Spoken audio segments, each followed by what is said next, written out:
اعوذ باللہ السمیع العلیم العظیم الحفیظ بوجہ الکریم وسلطانہ القدیم من الرجس الخبیث المخبث الشیطان اللعین الرجیم وقبیلہ ونفخہ ونفثہ وہمزہ بسم اللہ الرحمن الرحیم۔ تمام نبیوں کے سردار حضرت محمد صلی اللہ علیہ وآلہ وسلم اور تمام مذاہب کے سردار دین اسلام کے پیروکاروں، سلام علیکم طبتم، برکتیں اور رحمتیں آپ کے اوپر۔ اللہم صلی علی سیدنا محمد و آباء محمد و آل محمد وبارک وسلم۔ جو اللہ تعالیٰ کا شریک ٹھہرائے وہ مشرک، اور جو حضور صلی اللہ علیہ وآلہ وسلم کی توہین کرے وہ کافر۔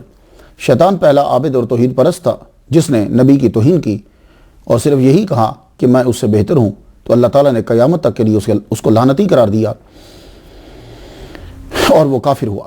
حاضر رحمت میرا بھی آج کی گفتگو 2 کمسوں پر جو ہے وہ پہنچ گئی۔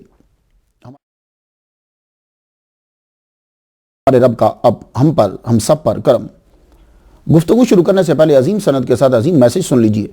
امام رضا علیہ السلام بیان کرتے ہیں اپنے والد گرامی امام موسیٰ کاظم سے، وہ بیان کرتے ہیں امام جعفر صادق سے، وہ بیان کرتے ہیں اپنے والد امام محمد الباقر سے، وہ بیان کرتے ہیں اپنے والد امام زین العابدین سے، وہ بیان کرتے ہیں امام حسین سے، وہ بیان کرتے ہیں حضرت علی سے۔ حضرت علی نے حضور صلی اللہ علیہ وآلہ وسلم سے سنا، آپ نے فرمایا ایمان نام ہے معرفت بالقلب و قول باللسان و عمل بالارکان۔ اس کا سادہ ترجمہ میں یہ کر دوں کہ ایمان 3 چیزوں کا نام ہے۔ زبان سے بھی اقرار کرو، دل سے تصدیق کرو جو تم نے کہا ہے، اور اس کے بعد عمل بالارکان، پھر تم اس کے اوپر عمل بھی کرو۔ یہ سادہ ترجمہ کر رہا ہوں۔ آج کی ہماری گفتگو جو ہے وہ مرشد غریب نواز حضرت خواجہ عثمان ہرونی چشتی حنفی رحمۃ اللہ علیہ پر ہے۔ آپ کی تاریخ پیدائش 526 ہجری 1132 عیسوی بنتی ہے۔ تاریخ وصال 617 ہجری 5 شوال 3 دسمبر 1220 عیسوی بنتی ہے۔ پیر پیراں عبد القادر گیلانی رحمۃ اللہ علیہ سے عمر میں آپ 56 سال چھوٹے ہیں۔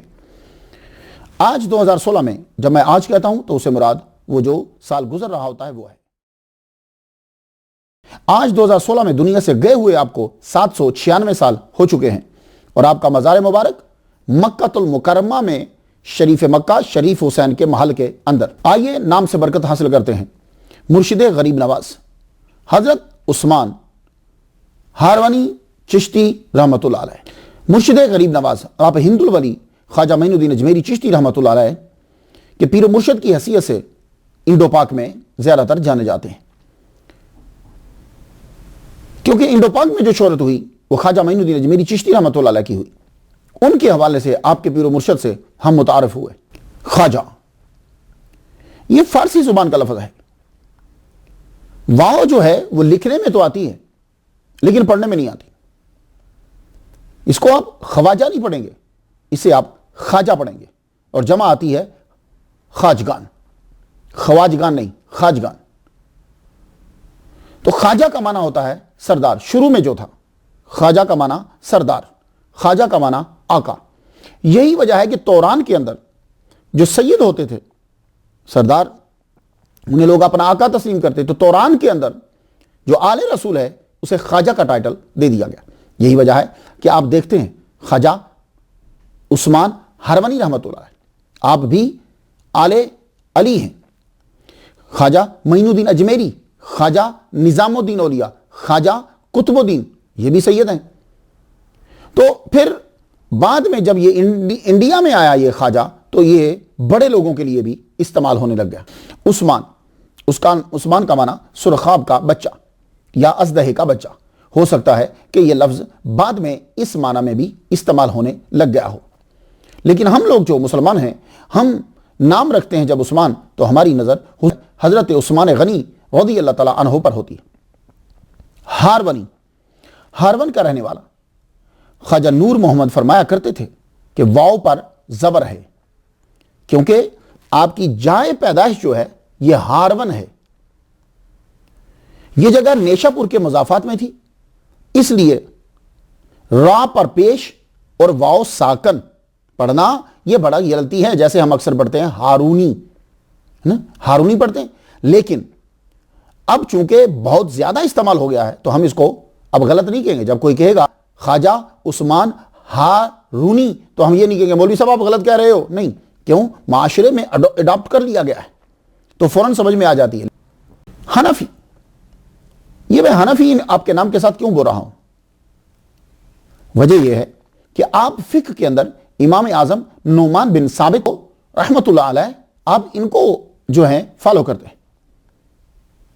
ہر فقیر، غوث، کتب، ابدال میں سے جتنے ہیں یہ کسی نہ کسی امام کے فالوور ہوتے ہیں فقہ کے اندر۔ اس لیے ائمہ کا درجہ جو ہے وہ اولیاء سے بھی بڑا ہے۔ کیوں؟ اس لیے کہ اولیاء بہت سارے ان کے فالوور ہیں۔ تو جس طرح امام جو ہیں وہ آپس میں ایک دوسرے کو کافر نہیں کہتے، امام مالک امام اعظم کو، امام اعظم جو حنفی ہیں ان کے نزدیک شوافع کے نزدیک حنابلہ کے نزدیک مالکی، یہ اصل جو بڑے ہیں، چھوٹوں کی بات نہیں کرتا میں، وہ ان ائمہ کو کافر نہیں کہتے۔ کیوں؟ اختلاف بنیاد کے اندر نہیں ہے، اختلاف جو ہے وہ فروعات کے اندر ہے۔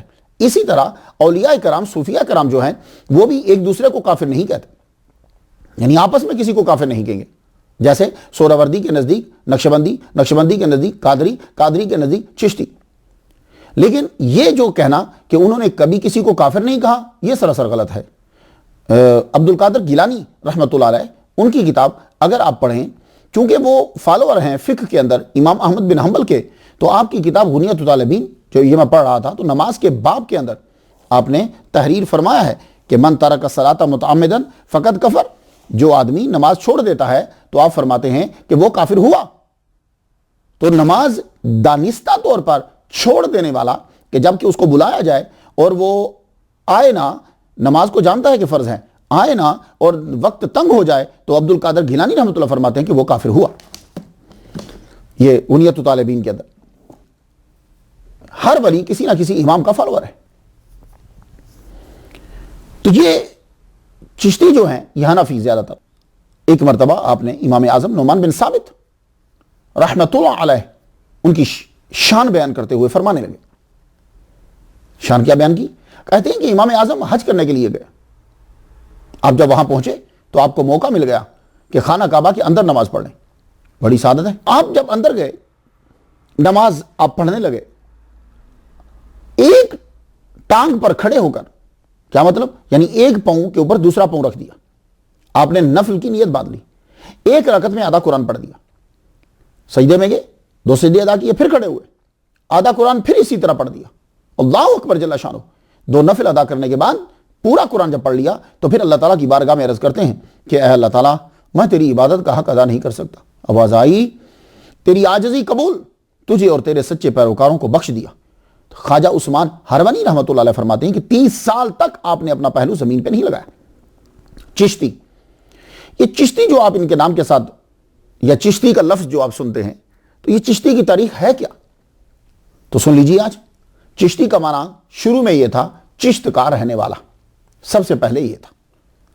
چشت 2 ہیں، پہلا قدیم چشت، وہ پرانا چشت جو ہے وہ آج کے ملک افغانستان کے شہر ہرات کے اندر ایک قصبہ ہے۔ یہاں ایک روحانی نظام کی بنیاد ڈالی گئی تھی 3 صدی ہجری کے اندر، جس کے بانی تھے خواجہ ابو اسحاق شامی ثم چشتی رحمۃ اللہ علیہ۔ تو سب سے پہلے جس آدمی کے نام کے ساتھ چشتی لگا ہے تصوف کے سلسلے میں، وہ ابو اسحاق شامی رحمۃ اللہ علیہ۔ ان کو سیدھے سلسلہ چشتیاں بھی کہتے ہیں۔ ان کے بعد سید ابو احمد ابدال چشتی، پھر ان کے خلیفہ سید ابو یوسف چشتی حسینی، پھر ان کے خلیفہ سید قطب الدین مودود چشتی رحمۃ اللہ علیہ۔ ان تینوں حضرات کے مزارات جو ہیں وہ قصبہ چشت شریف میں ہیں۔ آج بھی آپ جائیں، بہت بڑا مزار ہے قطب الدین مودود چشتی رحمۃ اللہ علیہ کا، بہت بڑا مزار ہے۔ بیٹھے ہیں وہاں، لوگ زیارت کرنے کے لیے جاتے ہیں۔ اور ہرات تو آپ کو پتا ہے کہ مرکز ہے، آج کے دور میں بھی مرکز ہے، بہت مشہور ہے یہ شہر۔ ان تینوں حضرات کے مزارات وہاں۔ ان کے بعد جو چشتی کہلوایا وہ نسبت کی وجہ سے چشتی کہلوایا، وہ یہ نہیں تھا کہ وہ چشت کا رہنے والا ہے، کہ حاجی شریف زندہ نہیں ہے، وہ نسبت کی وجہ سے چشتی کہلوایا۔ ان کے مرید خواجہ عثمان ہروانی چشتی، یہ نسبت کی وجہ سے چشتی کہلوائے۔ پھر خواجہ معین الدین اجمیری چشتی، یہ نسبت کی وجہ سے چشتی کہلوائے۔ تو خواجہ عثمان ہروانی اس لیے چشتی کہلوائے کہ آپ کے مرشد حاجی شریف زندانی خواجہ سید قطب الدین مودود چشتی رحمۃ اللہ علیہ کے مرید تھے۔ تو اس علاقے کا ایک اور نام بھی ہے پرانا، شاتیلا، بہت قدیم ہے، کم لوگ ہی اس کے بارے میں جانتے ہوں گے۔ پاکستان کے اندر بہاولپور کے ضلع بہاول نگر میں ایک شہر چشتیاں بھی ہے۔ وہ پاکستان کے اندر ہے. وہ چشتیاں کیوں ہیں کہ خواجہ معین الدین اجمیری چشتی رحمۃ اللہ علیہ کہ ایک بھانجے کا مزار وہاں ہے. بہت قدیم ترین یہ مزار ہے، یہ ظاہر ہے ان کے بھانجے ہیں جب تو بہت قدیم علاقہ، تو ان کی وجہ سے آپ چشتی، یہ علاقہ چشتیاں جو ہے وہ مشہور ہوا. الہی تاب ود خورشید و ماہی چراغ چشتیاں را روشنائی. پیر کے بارے میں جاننا ہو اور تاریخ خاموش ہو جائے. ایک ہستی ہے، مشہور ہستی، تاریخ بتا نہیں رہی، تو ان کے بارے میں اگر جاننا ہو تو بہترین ذریعہ اور بہترین اور پاورفل طریقہ، بلکہ تاریخ بتا بھی رہی ہو تو پاورفل ذریعہ جو ہے وہ ان کا بڑا خلیفہ ہے، ان کا بیٹا، ان کے پاس رہنے والا.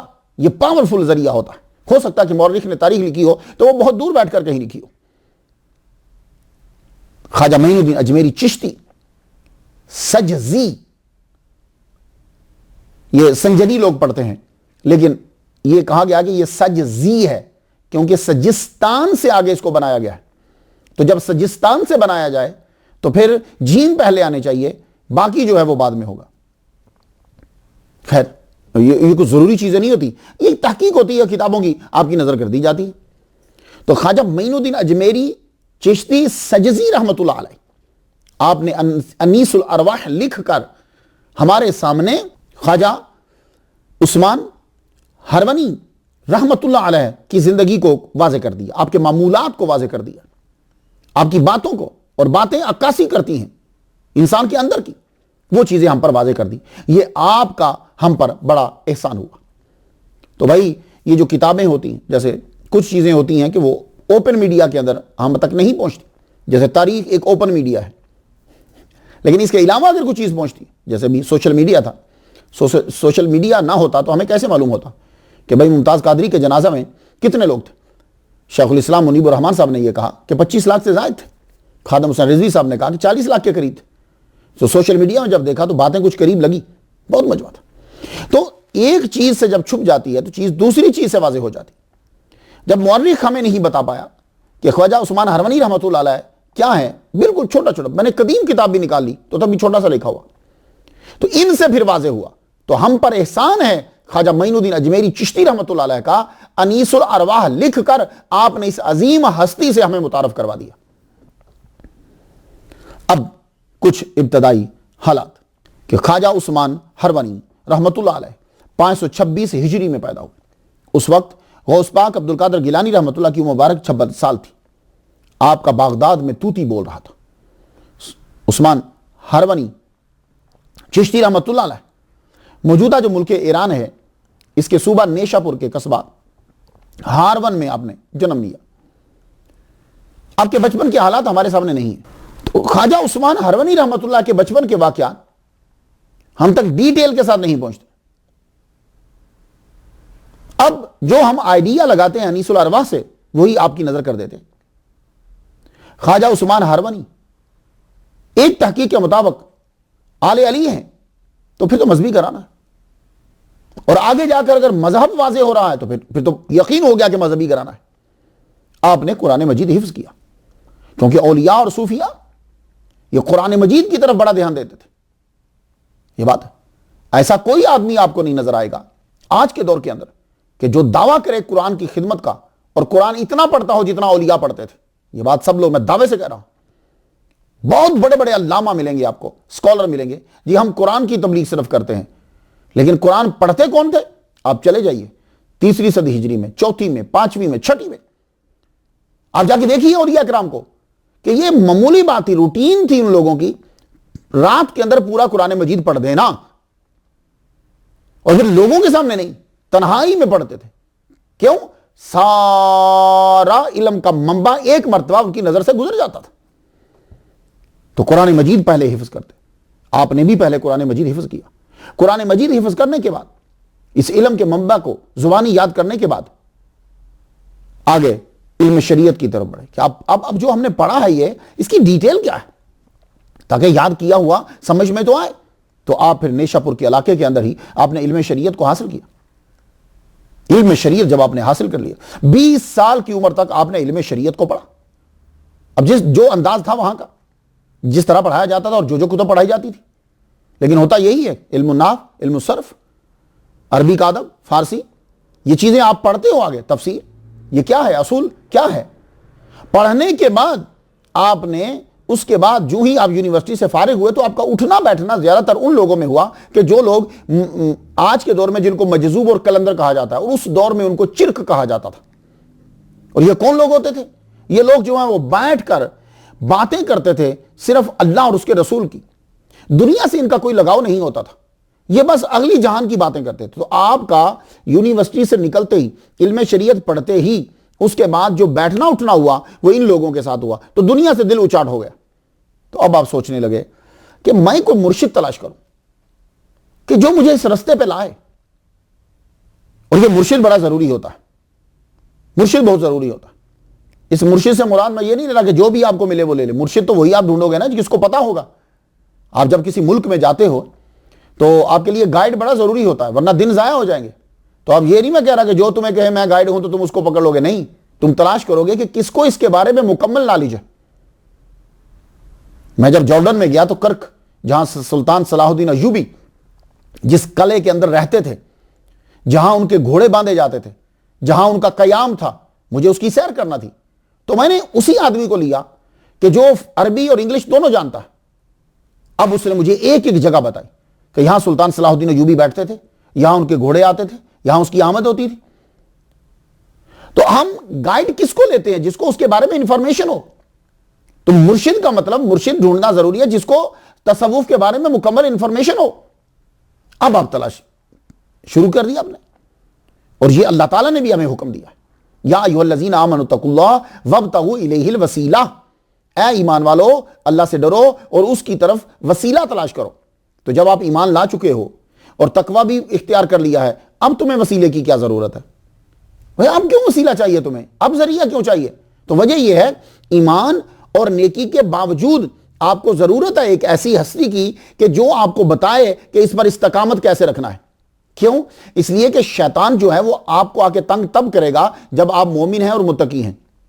اگر آپ برے ہیں تو وہ تنگ نہیں کرے گا. شیطان مسجد کے دروازے پہ بیٹھے گا، سینمے کے دروازے پہ نہیں بیٹھے گا، کیونکہ وہاں تو آپ لوگ آلریڈی جا رہے ہو. وہ سینما کے دروازے پہ کیوں بیٹھے گا؟ وہ کلب کے دروازے پہ کیوں بیٹھے گا؟ تو وہ بیٹھے گا تو مسجد کے دروازے پہ. وہ تنگ کس کو کرے گا؟ جو نماز پڑھنے جا رہا ہے. وہ تنگ اس کو کرے گا جو متقی اور پرہیزگار نیک آدمی ہے، اس کو تنگ کرے گا. بھئی اس کو کیوں تنگ کرے گا جو شراب پی رہا ہے؟ تو یہی وجہ ہے کہ اللہ نے فرمایا، اے ایمان والو، اے تقوی اختیار کرنے والو، اب تمہیں ضرورت ہے وسیلے کی کہ اس پر استقامت ہو. یہی اللہ تعالیٰ نے ایک دوسری جگہ کھل کر واضح کر دیا. فرما دیکھو، جسے اللہ گمراہ کرتا ہے فَلَن تَجِدَ لَهُ وَلِيًّا مُرْشِدًا، جسے اللہ تعالیٰ گمراہ کر دے، یعنی حکم کر دے کہ یہ گمراہ ہوگا اپنی عادات کی، تو اسے پھر اب کوئی ایسا بندہ نہیں ملتا کہ جو اس کی مدد کرے اور اس کو سیدھا راہ دکھائے. کوئی بندہ نہیں ملے گا. تو آپ اللہ کی طرف بڑھیں اور اس سے دعا کریں، مالک کوئی بندہ دے کہ جو ہمیں بتا دے کہ ہمیں کیا کرنا ہے. تو اللہ دے گا آپ کو. جب آپ اسے مانگیں گے تو اللہ تعالیٰ آپ کو بندہ دے گا. اب خواجہ عثمان ہرونی رحمۃ اللہ علیہ مرشد تلاش کرنے کے لیے نکل کھڑے. 6 سال لگ گئے آپ کو مرشد تلاش کرنے میں، 6 سال لگے. تو وہ لوگ جب اتنا پڑھ چکے ہوتے تھے، آج کل ہم بھی پڑھے ہوئے ہیں، ہم نے بھی کتابیں پڑھی ہیں، لیکن ہم اتنا نہیں پڑھے ہوئے. وہ لوگ بڑے علامہ ہوتے تھے. تو اتنا علم پڑھنے کے باوجود بھی مرشد تلاش کر رہے ہیں. کیوں؟ تو بھائی دیکھو، آپ لوگ، میں امریکہ میں ہوں، یہاں آپ لوگ کیا کرتے ہو؟ بجلی سے بچنے کے لیے، آفات سے بچنے کے لیے، مصائب سے بچنے کے لیے، پانی سے بچنے کے لیے آپ لوگ انتظامات کرتے ہو اپنے ممالک کے اندر بھی. اور جو 4th ورلڈ میں ہے، 3rd ورلڈ میں ہے، وہ بھی لوگ بھی حفاظت کے لیے کتنے انتظامات کرتے ہیں. تو کیا کبھی ہم نے نفس سے بچنے کے لیے، شیطان سے بچنے کے لیے، خواہشات سے بچنے کے لیے بھی انتظامات کیے ہیں؟ نہیں کیے. تو آگ، پانی، بجلی، ہوا سے زیادہ نقصان تو یہ پہنچاتا ہے شیطان، نفسانی خواہشات، یہ چیزیں نقصان پہنچاتی ہیں. تو ان آفات سے جو بچانے والا ہوتا ہے وہ شخص ہوتا ہے جو علم شریعت کا ماہر ہے، اور ہم اس کو اپنی زبان کے اندر پیر کہتے ہیں، اپنی زبان کے اندر مرشد کہتے ہیں. میں یہ کوشش کر رہا ہوں کہ ساتھ ساتھ چیزیں دیتا جاؤں تاکہ آپ سے کوئی پوچھے تو سٹوری ہی نہ سنا دیں، آپ دلائل سے بھی گفتگو کریں. دلائل سے گفتگو، کیونکہ صوفیزم اور تصوف انسان کو امن اور سکون دیتا ہے. تو تصوف کیا ہے وہ تبھی پتہ چلے گا نا جب آپ صوفیوں کے بارے میں سنیں گے، پڑھیں گے. ایمان، تقوی پہ استقامت کے لیے آپ نے جو وسیلہ تلاش کرنا ہے کہ آپ کی وہ مدد کرے، اسے کیا کہتے ہیں؟ اسے پیر کہتے ہیں۔ اب یہاں کچھ الفاظ ایسے ہوتے ہیں وہ ٹرمینالوجی میں بھی استعمال ہونے لگ جاتے ہیں اور اپنا معنی بھی ایک عام معنی بھی رکھتے ہیں اور ایک خاص معنی رکھتے ہیں۔ اب یہ پیر جو ہے، میں بارہا اس کے بارے میں بتا چکا، لیکن ایک اصطلاح میں بھی یہ استعمال ہو رہا ہے، چار پیر۔ اگر کوئی آپ سے پوچھے کہ چار پیر کون سے ہیں تو آپ کے پاس جواب ہونا چاہیے۔ چار پیر کہا جاتا ہے ان چار بڑے خلفاء کو جنہوں نے فیض لیا ہے حضرت مولا علی شیر خدا رضی اللہ تعالیٰ عنہ سے، امام حسن رضی اللہ تعالیٰ عنہ، امام حسین رضی اللہ تعالیٰ عنہ، حضرت حسن بصری رضی اللہ تعالیٰ عنہ، اور چوتھے حضرت کمیل رضی اللہ تعالیٰ عنہ، کمیل بن زیاد۔ ان کو چار پیر کہا جاتا ہے۔ پھر حضرت حسن بصری سے 14 شاخیں نکلتی ہیں اور ان کو 14 خانوادہ کہا جاتا ہے۔ تو جس طرح محدثین کے پاس چین ہے، سند ہے، اس سے اسی طریقے سے صوفیاء کے پاس بھی چین ہے۔ صوفیاء کرام بھی اپنا سلسلہ جو ہے وہ ان 14 شاخوں میں سے کسی ایک شاخ تک جو ہے وہ پہنچاتے۔ آخرکار آپ کو مرشد مل گیا۔ ان دنوں خراساں کے اندر ایک ہستی کا بڑا چرچا تھا، خواجہ حاجی شریف زندانی رحمت اللہ علیہ۔ یہ زندنا میں پیدا ہوئے۔ یہ زندنا بخارا کا شہر ہے، آج بھی ہے، آج کل بھی ہے، بخارا و سمرقند۔ آپ کی قبر مبارک بھی زندنا میں ہی ہے۔ مناقب المحبوبین کے مؤلف نے آج 2016 سے آج 159 سال قبل یہ لکھا کہ بخارا سے ایک آدمی بنا محمد قاسم خواجہ توسوی رحمت اللہ علیہ کے عرس میں شریک ہونے آیا۔ وہ بخارا کا سوداگر تھا۔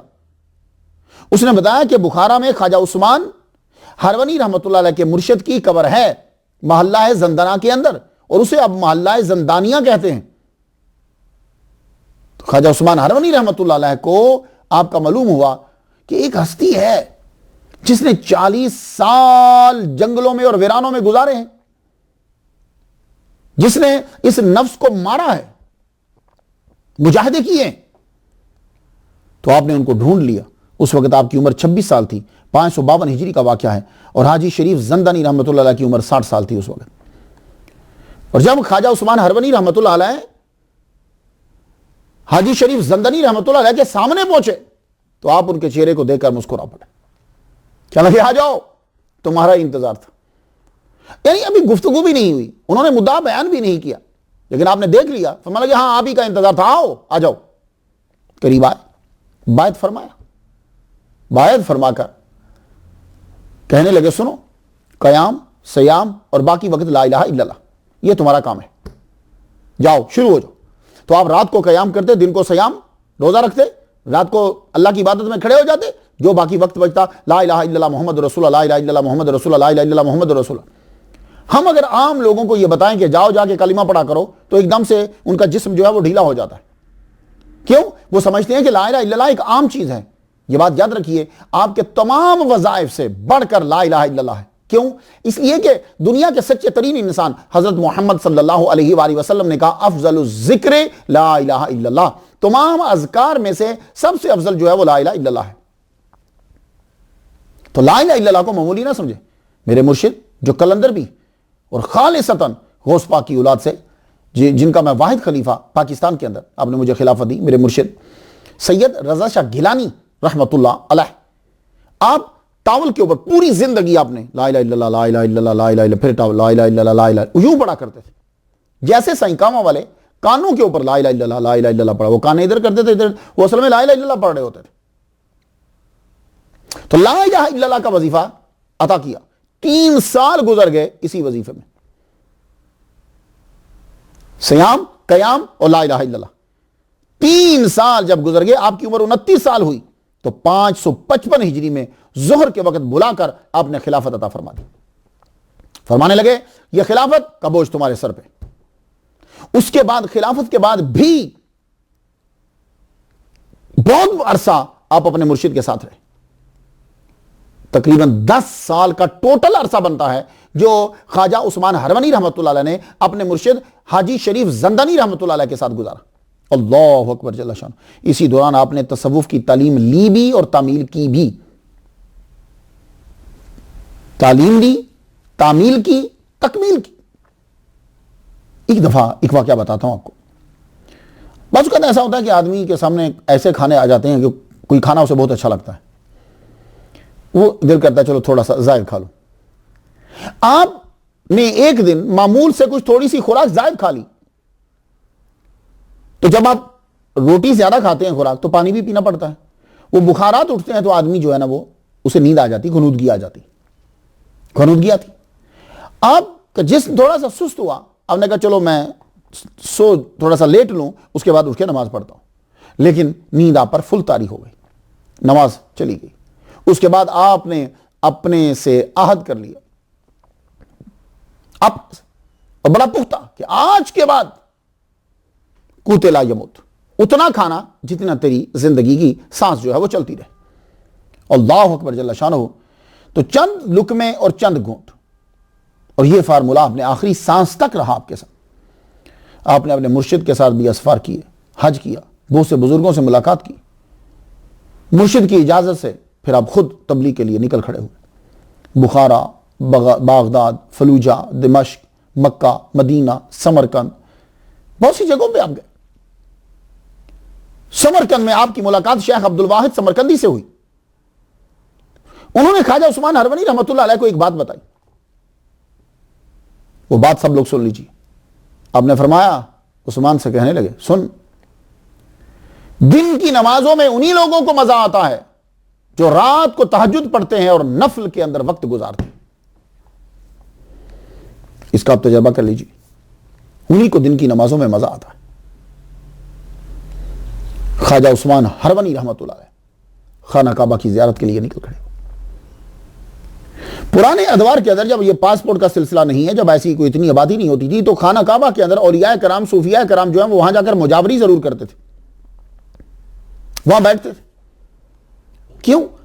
اس لیے کہ وہاں جتنی تیزی سے منازل تصوف کے طے ہوتے ہیں، روحانیت کے طے ہوتے ہیں، پوری دنیا میں کہیں نہیں ہوتے۔ مکہ، مدینہ، بیت المقدس، یہاں یہ جو اس کا حدود اربع ہے، اس کے اندر انشاءاللہ الرحمن اللہ تعالیٰ نے فضل فرمایا۔ میری بڑی آرزو ہے یہ کہ میں غار حرا کے اندر ایک رات گزاروں۔ جب سے میں نے سید عبدالعزیز دباغ رحمۃ اللہ علیہ کی کتاب پڑھی ہے کہ آدمی سالوں چلے کرتا رہے، ایک رات غار حرا میں گزار دے تو وہ ایک دم سے منازل طے کر جاتا ہے انشاءاللہ الرحمن۔ ابھی تو پرانی جگہ چھوڑ دی، 3 سال ہو چکے مجھے، اب نئی جگہ پہ ہوں، یہاں ذرا ڈیوٹی زیادہ ہے۔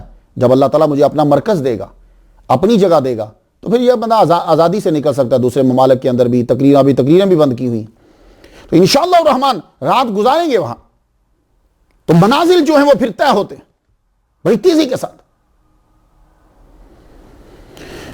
آپ جو ہیں وہ خانہ کعبہ گئے، وہاں جا کر مجاوروں کے ساتھ رہنے لگے۔ ان کا کام کیا ہوتا تھا اور یہ کرتے کیا تھے وہاں جا کر؟ جو حاجی آتے ان کے لیے پانی کا انتظام کرتے، وہاں بیٹھ کر عبادت کرتے۔ نماز پڑھنے جو آتے ان کے لیے وضو کا انتظام کیا جاتا، یعنی پانی لے کر آتے۔ تب یہ ٹوٹیوں کا سلسلہ تو نہیں ہوتا تھا نا۔ تو آپ نے وہاں جو دن گزارے، آپ کی ملاقات وہاں ایک زبردست صوفی بزرگ خواجہ عمر نفسی رحمۃ اللہ علیہ کے ساتھ ہو، بہت بڑے بزرگ تھے۔ ایک دن فرماتے ہیں کہ میں ان کے پیچھے نماز پڑھ رہا ہوں، خواجہ عثمان ہرونی رحمۃ اللہ علیہ کہتے، تو نماز ہم پڑھ رہے ہیں، آخری رکعت کے اندر ان کی طبیعت کے اندر تغیر آیا، میں نے محسوس کر لیا، ہچکی بن گئی۔ اور آخری سجدے کے اندر تو آپ خدا کی بارگاہ میں اتنا طویل پڑے رہے، سبحان ربی الاعلی، سبحان ربی الاعلی، سبحان ربی الاعلی، کہ اگر کوئی عام آدمی ہوتا تو یہ سمجھتا کہ شاید اس آدمی کی روح کف سے انسری سے پرواز کر گئی امام کی، لیکن چونکہ ہم ہی تھے اور ہم ان کی طبیعت کو جانتے تھے، سجدہ طویل ہوا، ہم بھی سبحان ربی الاعلی، سبحان ربی الاعلی پڑھتے گئے، بڑی دیر کے بعد جا کر وہ اٹھے، تشہد پڑھا، سلام پھیرا، تو مجھے سے مخاطب ہو کر یہ کہنے لگے، عثمان آسمان کی طرف دیکھو۔ میں نے یوں دیکھا، فرشتوں کو میں نے دیکھا کہ تھال لیے ہیں اور وہ ان کے لب ہل رہے ہیں۔ جانتے ہو یہ کیا کہہ رہے ہیں؟ میں نے کہا جی آواز نہیں آ رہی۔ تو آپ نے کہا اللہ، ان کی آواز ان کو سنا، اللہ تعالیٰ سے التجا کی تو فرشتوں کی آواز ان کو آنے لگی، فرشتوں کی آواز آنے لگی، تو وہ یہ کہہ رہے تھے، اے اللہ، خواجہ عمر نفسی کے مجاہدہ و عبادت کے صدقے ہم پہ رحم فرما۔ اللہ اکبر جل شانہ۔ انسان جب اللہ کا ہو جاتا ہے تو پھر وہ سب سے افضل ہو جاتا ہے، جب وہ فنا فی اللہ ہو جاتا ہے۔ سیستان کے پہاڑوں میں ایک مرتبہ خواجہ عثمان ہرونی رحمۃ اللہ علیہ سفر کرتے ہوئے سوستان کے پہاڑوں میں چلے گئے۔ وہاں غار میں آپ نے ایک بندے کو عبادت کرتے ہوئے پایا۔ جب کچھ لوگ یہ پڑھتے ہیں یا سنتے ہیں کہ صوفیاء کرام غاروں میں رہے، چلا کاٹا انہوں نے، پہاڑوں پہ رہے، تو پھر وہ کہتے ہیں کہ جی یہ کیسا دین ہے، یہ شریعت و قرآن کے خلاف ہے۔ ہرگز نہیں خلاف۔ یہ غاروں میں کیوں جاتے ہیں، گھاٹیوں میں کیوں نماز پڑھتے ہیں؟ وہ بھی حدیث پر عمل کرتے ہیں۔ اب میں آپ کے ایمان کی مضبوطی کے لیے اور دفاع کرتے ہوئے تصوف کی سائڈ پہ کھڑے ہو کر ایک حدیث عرض کر جو نا، تاکہ بات سالڈ ہو جائے۔ یہ الگ تھلگ ہو کر عبادت کیوں کرتے ہیں؟ پہلا مقصد تو ان کا ہوتا ہے نفس پر کنٹرول کے طریقوں سے آگاہی اور کنٹرول، اور دوسرا مقصد ہوتا ہے دنیا کے فتنوں سے حفاظتی تدابیر کا علم۔ اور صوفیاء کا قدم جو یہ ہے، یہ بالکل حدیث کے مطابق ہے۔ محمد مصطفیٰ صلی اللہ علیہ وآلہ وسلم کا فرمان ہے، ابن ماجہ حدیث نمبر 3989، الا فاتقوا الدنیا واتقوا النساء، خبردار دنیا سے بچو اور عورتوں کے اختلاط سے جو ہے وہ بچو۔ اس کا مطلب یہ نہیں ہے کہ اپنی بیوی، ماں، بہن ان سے نہیں ملو، سمراد وہ عورتیں کہ جن سے تمہارا نکاح ہو سکتا ہے، ان کے اختلاط، زیادہ میل ملاپ نہیں کرو۔ بعض اوقات ان کا مقصد ایمان کی حفاظت ہوتا ہے۔ ابن ماجہ حدیث نمبر 3967، ایک آدمی نے حضور صلی اللہ علیہ وآلہ وسلم سے پوچھا، ایو الناس افضل؟ قال رجل مجاہد فی سبیل اللہ بنفسہ ومالہ، قال ثم من؟ اب ذرا جملہ سنیے گا، امرؤ فی شعب من الشعاب یعبد اللہ عز وجل۔ اس کے بعد وہ آدمی افضل ہے کہ جو گھاٹیوں میں سے کسی ایک گھاٹی کے اندر جو ہے یعبد اللہ عز وجل، اللہ تعالیٰ کی عبادت کرتا ہے، اللہ کی عبادت کرتا ہے۔ تو یہ جو جا کر غاروں میں عبادت کر رہے ہیں تو کیا حدیث کے خلاف کر رہے ہیں؟ اب یہ حدیث کیا ہے؟ اب یہ ایک اور حدیث آپ کی نظر کر دوں، بڑی مشہور ہے۔ حضور صلی اللہ علیہ وآلہ وسلم نے فرمایا، خلاصہ بیان کرنا اردو میں، اسلام کا آغاز ہوا تو حمایتی کم تھے، ان قریب پھر اسی حالت کی طرف لوٹ جائے گا۔ فطوبی للغرباء، خوشخبری ہے غرباء کے لیے، ان قلیل افراد کے لیے۔ عرض کی قیل ومن الغرباء، یا رسول اللہ یہ غرباء کون ہیں؟ قال النزاع من القبائل، تو غرباء کا ترجمہ کیا کیا؟ النزاع من القبائل۔ تو صوفیاء اور اولیاء نے کون سا غلط کیا ہے، کس حدیث کے خلاف کر دیا؟ تو حدیث پر انہوں نے عمل کیا۔ تو خواجہ عثمان ہرونی رحمۃ اللہ فرماتے ہیں، جب میں ان بزرگ کے پاس گیا کہ جو غار کے اندر ہیں، میں ان کے پاس بیٹھ گیا، ادب سے بیٹھ گیا، سر کو جھکا لیا، میں نہیں بولا، بے ادبی ہے۔ خود ہی وہ بولے تھوڑی دیر کے بعد، کہنے لگے سر اٹھاؤ، سنو 70 سال مجھے ہو چکے ہیں، میں اللہ تعالیٰ کے ذکر میں مشغول ہوں، میں نے کبھی کوئی اس کے ذکر سے ہٹ کے بات نہیں کی، ابھی بھی میرے رب نے مجھے آرڈر دیا تو میں تم سے بات کر رہا ہوں، وہ بات سنو اور جلدی سے چلے جاؤ۔ وہ بات کیا ہے؟ اب یہ لفظوں کا استعمال ہے تاکہ سمجھ میں آئے۔ لفظ ہوتے ہیں سمجھانے کے لیے، اعتراض کرنے کے لیے نہیں ہوتے، سمجھانے کے لیے ہوتے ہیں۔ تو سنیے، اگر اللہ سے محبت کا دعویٰ کرتا ہے تو پھر کسی اور شے میں مشغول نہ ہونا، ورنہ جلایا جائے گا، تڑپایا جائے گا، کیونکہ غیرت کی آگ عاشقوں کے ارد گرد رہتی ہے۔ جب عاشق نے محبوب کے علاوہ کسی چیز کا خیال کیا، اسی دم غیرت کی آگ نے اسے جلایا۔ ان الفاظ میں سبق ہے، اب جاؤ۔ اس کے بعد پھر وہ عبادت میں مشغول ہو گئے۔ کہ یعنی جب تم نے اللہ سے محبت کا دعویٰ کیا، اب کسی اور میں مشغول ہو جاؤ گے، گئے۔ یہ وہ سمجھا رہے ہیں۔ بغداد میں آپ نے قیام کیا، حضرت جنید بغدادی رحمۃ اللہ علیہ کی مسجد کے اندر آپ قیام فرماتے، وہاں آپ واز فرماتے، لوگ اس مسجد میں آ جاتے، آپ کی تقریر کو سنتے، مستفید ہوتے، آپ کی شہرت جو ہے وہ پھیلنے لگی۔ حاجی شریف زندانی رحمۃ اللہ علیہ کے خلیفہ، ان کے چاہنے والے بھی آپ کے پاس، آپ کا بھی اثر، لوگ آپ کے پاس آتے۔ اللہ اکبر جل شانہ۔ ایک دن آپ تقریر فرما رہے ہیں بغداد، حضرت جنید بغدادی رحمۃ اللہ علیہ کی مسجد کے اندر آپ تقریر فرما رہے ہیں، ایک خوبصورت جوان مسجد کے دروازے میں داخل ہوا، آپ نے تقریر کو سٹاپ کیا، ان کے چہرے کی طرف دیکھا، دیکھتے ہی مسکرا پڑے۔ وہی حالت کئی سالوں پہلے حاجی شریف زندانی رحمۃ اللہ علیہ انہوں نے دیکھا تھا تو مسکرا پڑے۔ اب پھر تاریخ ویسے ہی، جوان داخل ہوا، چہرے کو دیکھ کے مسکرا پڑے۔ وہ جوان بھی کمال کا، مسجد میں داخل ہوتے ہی سیدھا جا کر ان کے قدموں میں سر رکھ لیا۔ آپ ممبر سے نیچے اترے، اٹھایا، سینے سے لگایا، اسی وقت بیعت کر لیا۔ یعنی کیا، جیسے کہ تار پہلے سے ملی ہوئی ہے، گفتگو پہلے سے ہے، بیعت فرما لیا۔ اور اس کے بعد جو ہمیں آپ کی انفارمیشن ملتی ہے وہ سب خواجہ معین الدین اجمیری سجزی رحمۃ اللہ علیہ کے حوالے سے ہی ملتی. اس کے بعد پھر جو خاص طور پر ہم پر احسان جو ہے انیس الارواح کا احسان، آپ کا احسان، آپ نے وہ چیزیں قلم بند کی اور آج ہم تصوف کی تقریر کرتے ہوئے وہ عظیم چیزیں لوگوں کو بتلا سکتے ہیں کہ آؤ دیکھو یہ ہیں صوفیاء کرام. اور تصوف ہوتا کیا ہے؟ تصوف کو نئی چیز نہیں ہے، اسلام ہی کے بتائے ہوئے اصول ہیں، بیان کرنے والے دوسرے ہیں، طریقہ تھوڑا سا ڈیفرنٹ ہے. اب آپ خواجہ معین الدین اجمیری چشتی رحمہ اللہ تقریباً 10 سال اپنے مرشد کے ساتھ رہے، منازل طے کیے، روحانیت کے منازل طے کیے. بغداد سے تربیت کا سفر شروع ہوا، بغداد پہ ہی اینڈ ہوا. اب جو چیزیں میں آپ کی نظر کروں گا وہ میں نے آپ کے مرید سے سنی.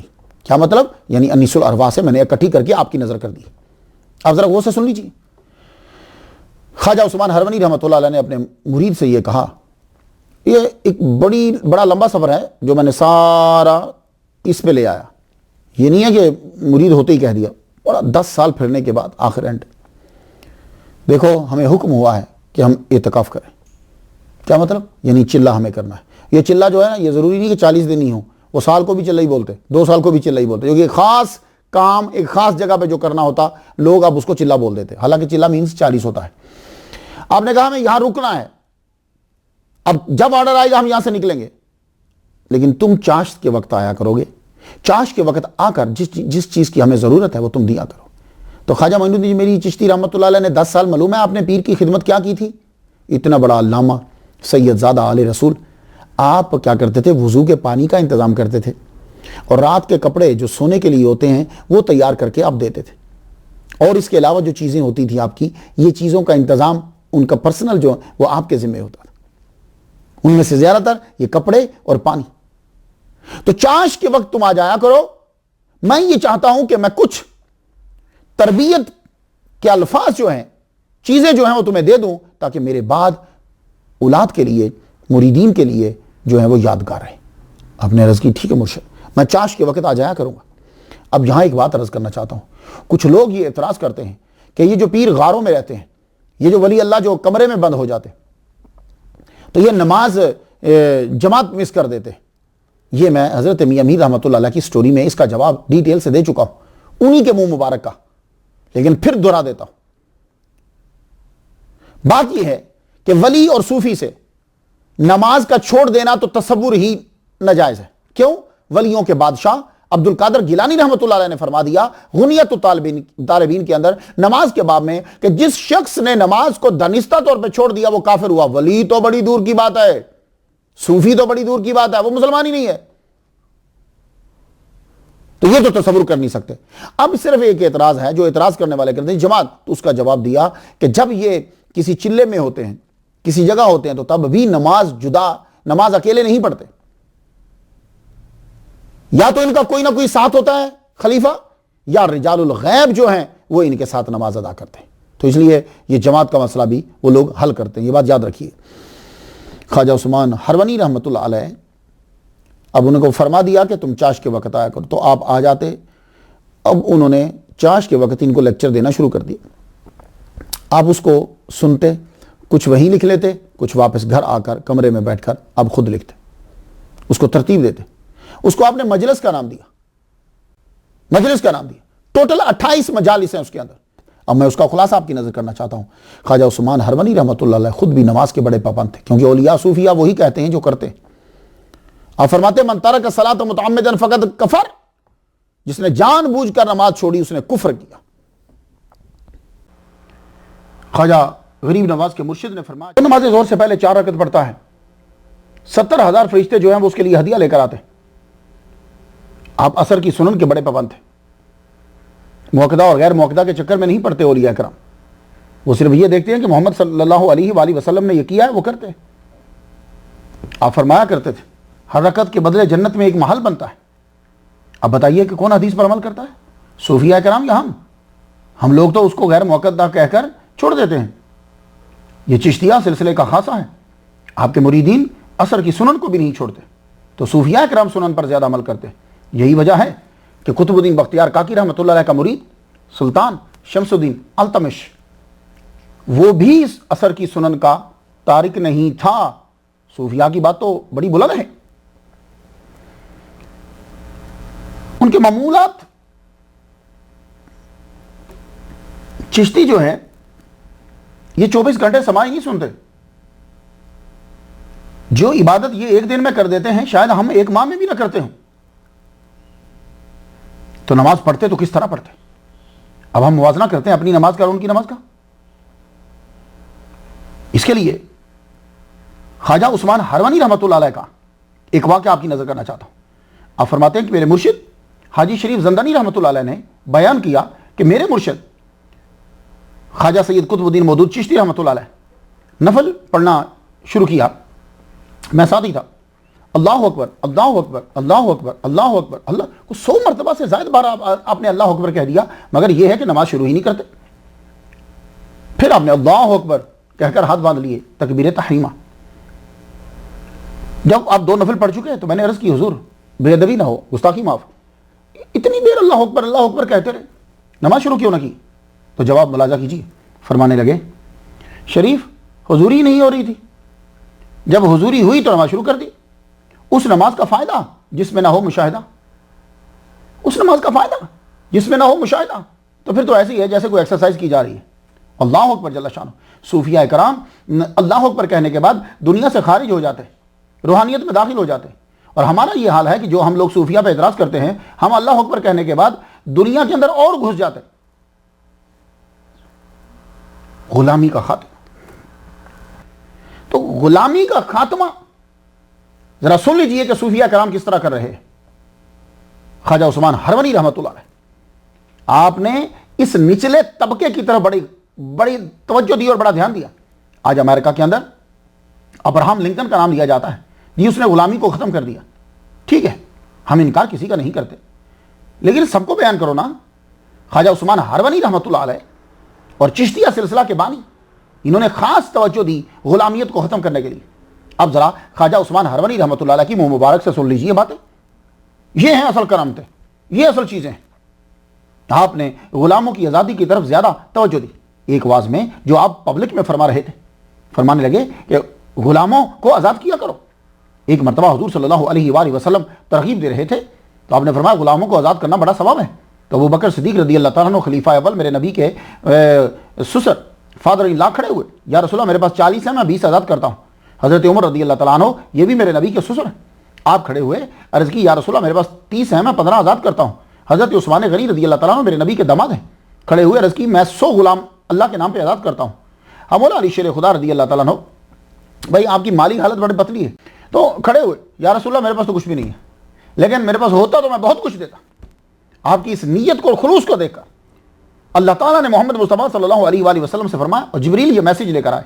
اللہ فرماتا ہے کہ علی سے بولو تمہارے شوق اور خلوص نیت کی وجہ سے آج کے دن ہم نے دنیا سے 10,000 لوگ کہ جن پر دوزخ لازم تھی ہم نے آزاد کر دی.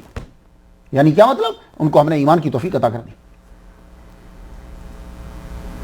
تو سید یوسف چشتی رحمۃ اللہ علیہ کا ذکر کرتے ہوئے فرمایا کہ آپ کو اگر کوئی چشت کے علاقے کے اندر چشت میں کوئی غلام تحفے میں دیتا تو آپ اسی وقت اس کو آزاد کر دیتے. ابھی خواجہ عثمان ہروانی رحمۃ اللہ علیہ تقریر فرما ہی رہے تھے کہ ایک آدمی غلام کے ساتھ کھڑا ہو کے کہنے لگا حضور میں یہ غلام آزاد کرتا ہوں. اب ذرا جملہ سن لیجیے. خواجہ عثمان ہروانی رحمۃ اللہ فرمانے لگے جاؤ پل صراط تیرے لیے آسان ہو گئی، تیرا نام آسمانوں میں اولیاء میں لکھ دیا گیا، اولیاء کے زمرے میں لکھ دیا گیا. یہ ہیں صوفیاء کا.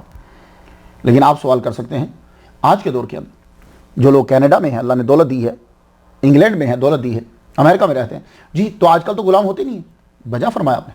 لیکن آپ نے اگر یہ ثواب کمانا ہو اب آپ جیلوں میں جاؤ. بہت سے ایسے قیدی ہیں کہ پروسیس کی خرابی کی وجہ سے وہ لوگ ایسے جرم میں شامل کر دیے گئے جو انہوں نے نہیں کیا. بہت سے ایسے لوگ ہیں جو قاتل قرار دیے گئے مگر قاتل نہیں ہے کیونکہ پروسیس کی غلطی ہے. بہت سے ایسے لوگ ہیں کہ جنہوں نے ہیروین نہیں بیچی میں لیکن ہیروین کے جرم میں اندر ہیں. بہت سے ایسے لوگ ہیں کہ جنہوں نے ناجائز اسلحہ نہیں رکھا لیکن ناجائز اسلحے کے جرم میں اندر ہیں. تو معلوم یہ ہوا کہ پروسیس کی غلطی کی وجہ سے لا غلط نہیں ہوتا. تو آپ جب جیلوں میں جاؤ گے تو آپ کو ایسے بندے نظر آئیں گے کہ جو بیچارے پروسیس کی پرابلم ہو گئی، اس میں کہیں خامی ہوئی تو وہ مجرم ٹھہرے، تو آپ جا کر ان کو آزاد کروائیے. آپ پیسے دیجیے، وہ غریب ہیں پیسے نہیں دے سکتے، وکیل کروائیے، تو اللہ تعالیٰ آپ کو اتنا ہی اجر عظیم عطا فرمائے گا. سخاوت، خیرات، یہ اولیاء کا ترہ امتیاز ہے. یہ بات یاد رکھیے گا. ولی سید زادہ اور ولی یہ کبھی بخیل نہیں ہوتے. ان کے پاس کچھ بھی نہیں ہوگا تب بھی کچھ نہ کچھ دے دیں گے. یہ ترہ امتیاز ہے. خواجہ عثمان ہرونی رحمۃ اللہ علیہ اپنی مضبوط سند کے ساتھ فرماتے ہیں کہ ابراہیم بن ادہم رحمۃ اللہ علیہ نے کہا جو اللہ تعالیٰ کی راہ میں 1 دینار دیتا ہے 1 سال کی عبادت سے بہتر ہے. اس جملے پہ آپ غور کیجئے گا. 1 دینار کسی کو دیا، یہ سونے کا ہوتا ہے، 1 دینار کسی کو دیا وہ 1 سال کی عبادت سے بہتر ہے. کیوں؟ اس لیے کہ جو آپ نے عبادت کی ہے وہ آپ نے اپنی ذات کے لیے کی، وہ حقوق اللہ میں آتی ہے. اور جو آپ نے دینار دیا وہ آپ نے دوسرے کی ذات کا فائدہ کیا، دوسرے کو فائدہ پہنچایا، اور وہ حقوق العباد میں آتا ہے. تو تصوف دیکھا آپ نے کہ انسان کو جتنا زیادہ فائدہ پہنچے گا وہ 1 سال کی عبادت سے بھی بہتر ہے. اس لیے یہ جملہ آپ نے کہا. خواجہ عثمان ہرونی رحمۃ اللہ علیہ پھر آپ نے ایک واقعہ بیان کر دیا. تو جتنے بھی صوفیاء اور اولیاء کرام ہوتے ہیں یہ صحابہ کرام کی عزت کرتے ہیں. ان کے آپس کے جھگڑے ان کے ہیں، ہم جج نہیں ہیں، نہ ہم نے ان کے جھگڑوں کو سالو کرنا ہے.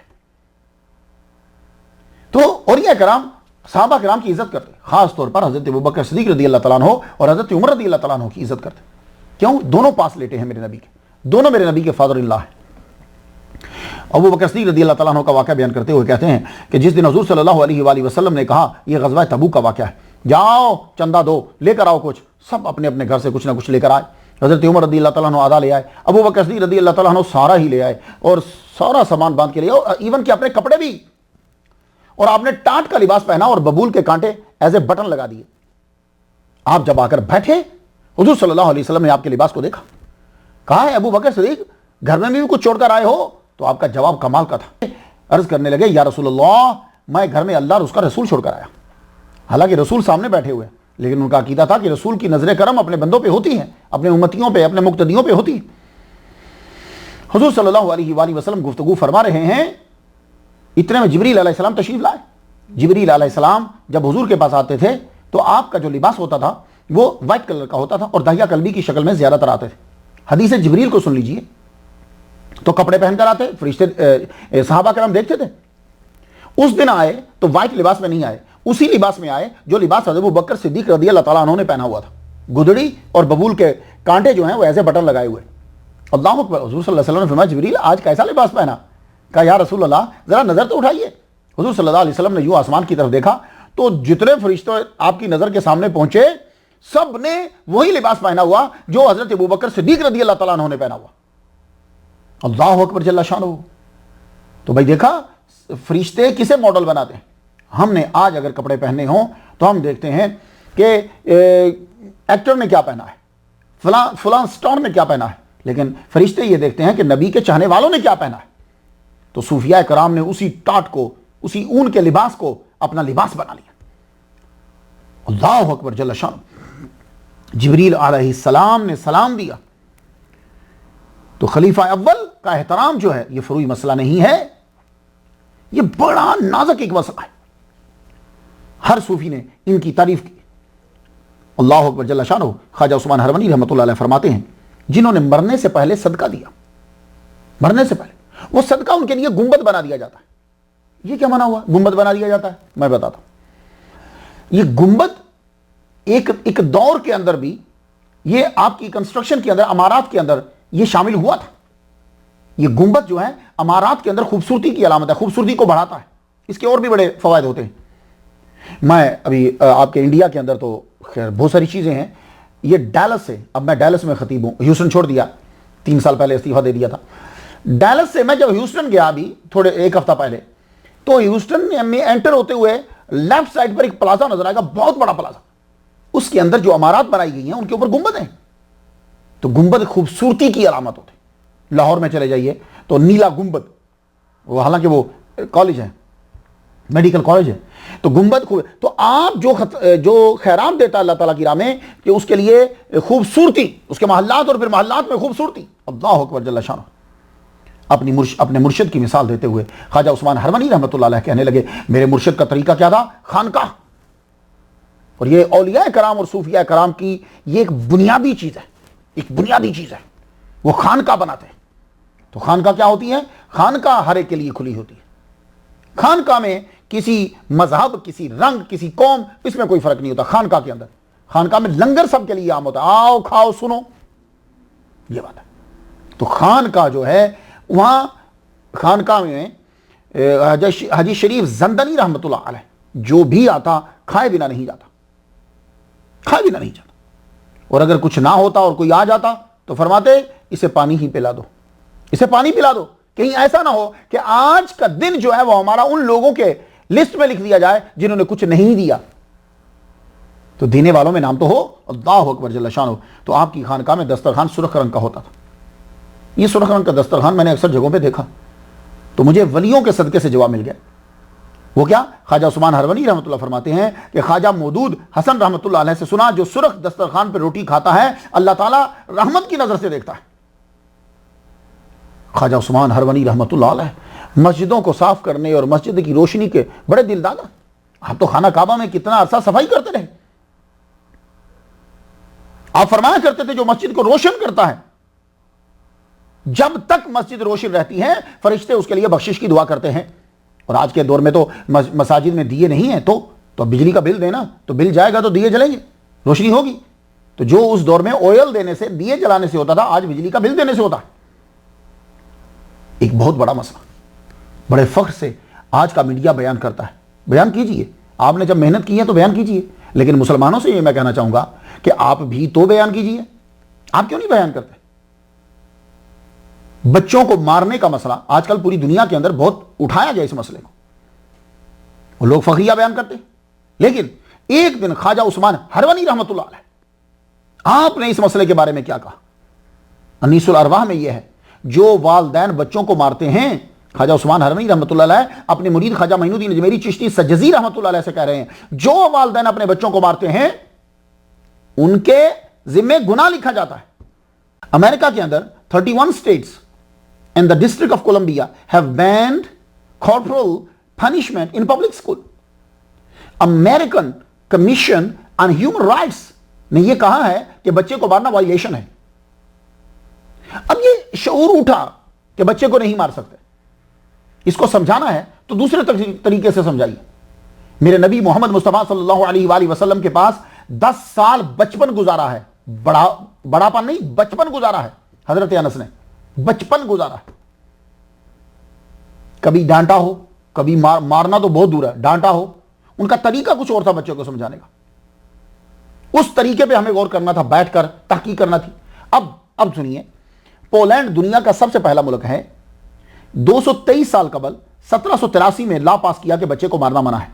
آسٹریلیا میں مارنا ممنوع ہے، برازیل میں 2014 میں کہا گیا کہ ممنوع ہے، چائنا میں 1994 میں کہا گیا کہ ممنوع ہے، فرانس میں 2008 میں کہا گیا کہ ممنوع ہے، اور اٹلی میں 1928 میں کہا گیا کہ ممنوع ہے، جاپان میں 1947 سے ممنوع ہے، ناروے میں 1936 سے ممنوع ہے، روس میں 1917 سے ممنوع ہے، اسپین میں 1985 سے ممنوع ہے۔ تو خواجہ عثمان ہروری رحمۃ اللہ علیہ نے 809 سال پہلے یہ کہا کہ بچے کو مارنا والدین کے نام گناہ لکھا جاتا ہے۔ تو آج کے دور میں امن کا سفیر پیر فقیر، تو 21ویں صدی میں امن کا حل تصوف کے اندر ہے۔ لیکن یہ بات یاد رکھیے کہ تصوف صرف قوالی اور ڈانس کا نام نہیں ہے، ظاہر و باطن کو گناہوں سے پاک کرنا ہے۔ ڈیلس کے FBI کے ہیڈ آفس کے اندر ہماری میٹنگ تھی، وہاں وہ گفتگو سب کر رہے کہ لوگوں کو بتائیے کہ یہ لوگ جو دہشت گردی کرتے ہیں، یہ چیزیں کرتے ہیں، ان کے بارے میں بتائیں۔ تو میرا یہ موقف تھا کہ اس کا صرف حل تصوف ہے، تصوف اونلی، تصوف صرف حل ہے اس کا۔ یہ ٹالرنس سکھاتا ہے، وائلیشن سے ہٹاتا ہے یہ تصوف جو ہے۔ جتنے اپنے نام کے ساتھ چشتی لگاتے ہیں اور سلسلہ چشتیہ سے وابستہ ہیں، فخر کریں کہ جو مسائل آج کی صدی میں، پچھلی صدی میں ابھرے، آپ کے بڑے بڑے بانیوں نے ان مسائل کی طرف توجہ دلائی اور حل کیا۔ سلسلہ چشتیہ کا ایک اور کمال ہے، وہ کمال کیا ہے؟ سورہ فاتحہ کی طرف توجہ دلانا۔ یہ سورہ فاتحہ ایک خاصہ ہے اس سلسلے کا، بہت توجہ دی۔ آپ کے جتنے بڑے بڑے ہیں وہ سب کے سب عامل رہے سورہ فاتحہ کا۔ خواجہ عثمان ہروری رحمۃ اللہ علیہ کا تو فرمان کیا ہے؟ کہتے ہیں ایک آیت پڑھنا ایک نیک عمل سے بہتر ہے۔ لوگ کہتے ہیں جی قرآن کی طرف توجہ نہیں دلاتے، سٹوریاں سناتے ہیں۔ یہ سٹوریاں ہیں، انہی سٹوریوں سے ہی ایمان بڑھتا ہے، میں اسی طرح وہی جو کچھ مجھے پیج کے اوپر یا مجھے میسج میں آتا ہے میں ویسے کیوں آپ کو سنا دیتا ہوں تاکہ آپ کو معلوم ہو کتنے لوگ ہیں جو سٹوری سن کر ان چیزوں پر عمل کر رہے ہیں. یہ سٹوریاں غلط نہیں ہیں, قرآن کے اندر بھی سٹوریز ہیں. میری بہنوں کے پیغام لکھے ہوتے ہیں, نبی صاحب ہم نے شروع کر دیا, ہم اپنے بچوں کو یہ سناتے ہیں اور ہماری لائف چینج ہوئی. تو لائف چینج ہوئی تو کیا وہ سٹوری سننے کے بعد کلب میں چلے گئے؟ نہیں, سٹوری سنی اس کے بعد وہ دین کی طرف آئے. اب دیکھیے یہ ذرا, اور یہ سارا جتنے چشتیاں ہیں, ضروری چشتی نہیں باقی بھی سارے, اب اسے ذرا لکھ لیجیے جو میں بیان کرنے لگا ہوں. ایک آیت پڑھنا ایک نیک عمل سے بہتر ہے, ترجمے کے ساتھ, جب آپ کو سمجھ آئے گا یہ کیا ہے. مگر سورہ فاتحہ کے ساتھ اس سلسلے کا خاص لگاؤ ہے. سورہ فاتحہ بڑی امپورٹنٹ سورہ ہے قرآن مجید کے اندر. اس کے 20 نام ہیں, اور جس کے جتنے صفاتی نام ہوں اس سے واضح ہوتا ہے کہ اس کے اندر صلاحیتیں اور خوبیاں زیادہ ہیں. یہ سورہ 2 بار نازل ہوئی. یہ واحد سورہ ہے, مکہ میں نازل ہوئی, پھر مدینہ میں نازل ہوئی. سورہ ہجر کی آیت نمبر 87 اور 88 آپ کی نظر کرنا چاہتا ہوں. وَلَقَدْ آتَيْنَاكَ سَبْعًا مِّنَ الْمَثَانِي وَالْقُرْآنَ الْعَظِيمَ وَلَا تَمُدَّنَّ عَيْنَيْكَ إِلَىٰ مَا مَتَّعْنَا بِهِ أَزْوَاجًا مِّنْهُمْ. ہم نے آپ کو بار بار دہرائی جانے والی 7 آیات عطا فرمائی اور بڑی عظمت والا قرآن. آپ ان اشیاء کی طرف نظر اٹھا کر بھی نہ دیکھیں جن سے ہم نے کافروں کے گروہوں کو چند روز عیش کے لیے بہرامند کیا. تو کیا تعلق ہے؟ ہم نے آپ کو سورہ فاتحہ دی, آپ ان کی طرف نظر اٹھا کر نہ دیکھیں. یہ تعلق آپس میں کیا ہے؟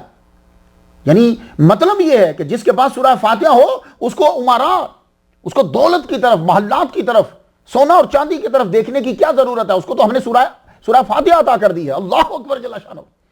تو مسلمانوں سورۃ فاتحہ, نبی کہہ رہا, نبی کے منہ سے اللہ تعالیٰ فرمانا وَلَا تَمُدَّنَّ عَيْنَيْكَ إِلَىٰ مَا مَتَّعْنَا بِهِ أَزْوَاجًا مِّنْهُمْ. تو معلوم ہوا جس کے پاس سورہ فاتحہ ہے وہ خود کو غریب نہ سمجھے, وہ ملینر ہے. سنن دارمی جلد 2 صفحہ 320. حضرت عبد الملک بن عمیر رضی اللہ تعالیٰ عنہ بیان کرتے ہیں, حضور صلی اللہ علیہ وسلم نے فرمایا سورہ فاتحہ ہر بیماری کے لیے شفا ہے سوائے موت کے. لو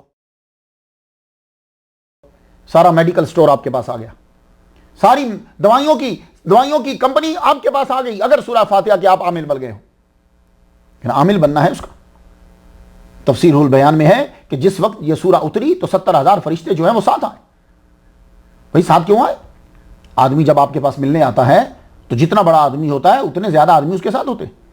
اگر ڈی ایس پی آتا ہے تو اس حساب سے, گورنر آتا ہے تو اسی حساب سے, اور جب صدر آتا ہے اسی حساب سے بندے ہوتے ہیں. تو بندوں کا جھمگھٹا بتاتا ہے کہ کوئی عظیم آدمی آیا ہے. تو جب سورہ فاتحہ اتری, حالانکہ باقی جو آ رہی ہیں وہی جبریل علیہ السلام طرح تشریف لا رہے ہیں, لیکن جب سورہ فاتحہ آئی تو 70,000 فرشتے آئے. ان کا آنا بتلا رہا ہے کہ بہت اہم چیز جو ہے وہ آ رہی ہے. اللہ اکبر جل شانہ. سورہ فاتحہ اتنی امپورٹنٹ ہے, کوئی اور سورہ لازم قرار دی نہیں گئی, لیکن اس کو لازم کیا.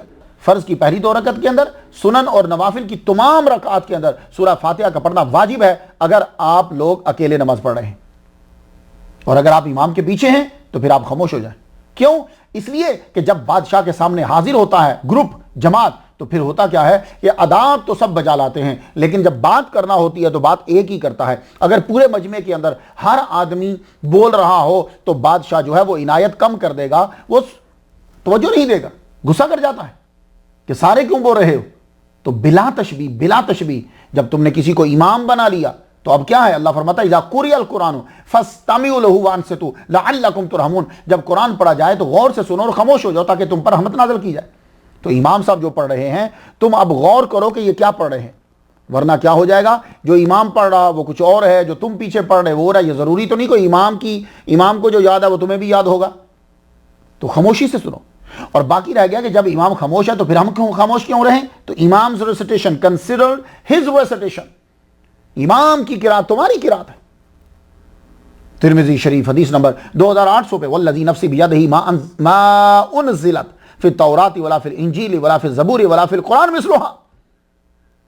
زبور میں نہیں, انجیل میں نہیں, اور فرقان میں بھی اس کی مثل نہیں. تو خواجہ عثمان ہرونی رحمۃ اللہ علیہ فرماتے ہیں, 20ویں مجلس کے اندر آپ کا یہ بیان ہے, فرماتے ہیں مومن وہ ہے کہ جو 3 چیزوں کو دوست رکھتا ہے. 3 چیزوں کو دوست رکھتا ہے. موت, تاکہ برے کام نہ کرے. درویشی, تصوف اختیار کرے. سورہ فاتحہ، یہ 3 چیزیں اس کے اندر تاکہ بیماریوں سے بچا رہے۔ سلسلہ چشتیہ میں اس کا وظیفہ بہت زیادہ اور عامل ہے۔ انیس الارواح 14ویں مجلس کے اندر بات سنیے، فرماتے ہیں جو شخص ہمیشہ سوتے ہوئے 1 بار سورہ فاتحہ اور 3 بار سورہ اخلاص پڑھتا ہے، اللہ تعالیٰ اسے انبیاء کے بعد جنت میں داخل کرے گا۔ خواجہ غریب نواز اپنے مرشد کی بات سناتے ہیں، خواجہ عثمان ہرونی رحمۃ اللہ علیہ کے ساتھ جا رہے ہیں کہ رستے میں دریا آ گیا، پل کری میں نہیں تھا، اب دریا کو کراس کرنا تھا۔ حضور کیسے کریں؟ کہنے لگے بس تم آنکھ بند کرو، میرا ہاتھ پکڑو اور قدم بڑھاتے جاؤ۔ ہاتھ پکڑا، آنکھ بند کی، قدم بڑھایا، فرمانے لگے آنکھ کھولو، قدم روک دو، قدم روکے، آنکھ کھولی، دیکھا تو دریا کے پار۔ عرض کی حضور یہ کیسے ہوا؟ فرمانے لگے جب میں نے تیرا ہاتھ پکڑا تو 5 مرتبہ سورہ فاتحہ پڑھی، اس کے بعد ہم چل پڑے، اللہ تعالیٰ نے دریا کراس کروا دیا۔ پانی آپ کے نیچے تک رہا، پاؤں بھی گیلے نہیں کیے۔ اللہ اکبر جل شانہ۔ تو سورہ فاتحہ جو ہے آپ بھی اسے اپنا عمل جو ہے وہ بنا لو، یہ چشتیہ سلسلے سے خاص تحفہ ہے آپ لوگوں کے لیے۔ خواجہ عثمان ہرونی رحمۃ اللہ علیہ اس کے عامل۔ اکثر لوگ پوچھتے ہیں جی ہم نے ویزا لینے جانا رہا، انٹرویو ہے، تو بتائیے کیا کریں؟ ویسے میرا مشاہدہ یہ ہے کہ جتنی امبیسی کے اندر عبادت ہوتی ہے، امریکہ کی امبیسی میں شاید ہی کسی اور جگہ اتنی عبادت ہوتی ہو۔ سارے لوگ جنہوں نے عبادت نہیں بھی کرنی وہ بھی وہاں کر رہے ہوتے ہیں، کوئی وظیفہ پڑھ رہا ہے، کوئی درود پڑھ رہا ہے، کوئی کچھ پڑھ رہا ہے، کوئی کچھ پڑھ رہا ہے، تو بھائی پھر امبیسی محفوظ ہی رہے گی نا جب تم لوگ اتنی عبادت کر رہے ہو تو۔ اور باہر کے ممالک میں آگے لوگ عبادت بھی زیادہ کرتے ہیں۔ امریکہ میں بنسبت پاکستان کے لوگ زیادہ عبادت کر رہے ہیں، کینیڈا میں بنسبت پاکستان کے زیادہ عبادت کر رہے ہیں، وہاں یہ لوگ شاید نہ کرتے ہوں، یہاں زیادہ عبادت کرتے ہیں۔ تو آپ وہاں وظائف پڑھ رہے ہوتے ہیں، لوگ پوچھتے ہیں ہم نے ویزا لینا کیا کریں؟ تو میں آپ کو بتا رہا ہوں جب آپ نے انٹرویو دینا ہو، کسی کے سامنے جانا ہو، کسی سے بات کرنی ہو اور آپ کو ڈر ہو کہ وہ میری بات نہیں مانے گا، 19 مرتبہ سورہ فاتحہ پڑھ کے اس کے سامنے چلے جائیے، 19 مرتبہ۔ لیکن جب آپ نے اس کے سامنے جانا ہے تو بیچ میں کوئی اور چیز نہ ہو، آپ یہ اس کے پاس جب پہنچیں تو آپ کی فاتحہ پوری ہو چکی ہے اور رستے میں کوئی اور بات نہیں ہونی چاہیے۔ امام شافعی فرماتے ہیں مجھے ایک ایسا مرض ہوا کہ حکیموں نے کہا کہ علاج کوئی نہیں ہے، پھر میری نظر سے ایک دم اللہ تعالیٰ جب کسی کو بچانا چاہتا ہے تو پھر وہ چیز دے دیتا ہے، اسے ایک دم خیال میں آ جاتی، وہ حدیث خیال میں آ گئی، لگے او علاج تو میرے پاس ہے۔ آپ نے سورہ فاتحہ کو پڑھنا شروع کر دیا، اللہ تعالیٰ نے اسی کے صدقے سے وہ جس کا علاج حکما کے پاس نہیں تھا آپ کو شفا مل گئی اس بیماری سے۔ تو جو بھی پھر آپ کے پاس آتا تو آپ اس کو یہی کہتے جاؤ سورہ فاتحہ پڑھو، اللہ اکبر جل شانہ۔ تو سلسلہ چشتیہ کہ ہر پیر نے اس عظیم سورہ کا وظیفہ جو ہے وہ رکھا۔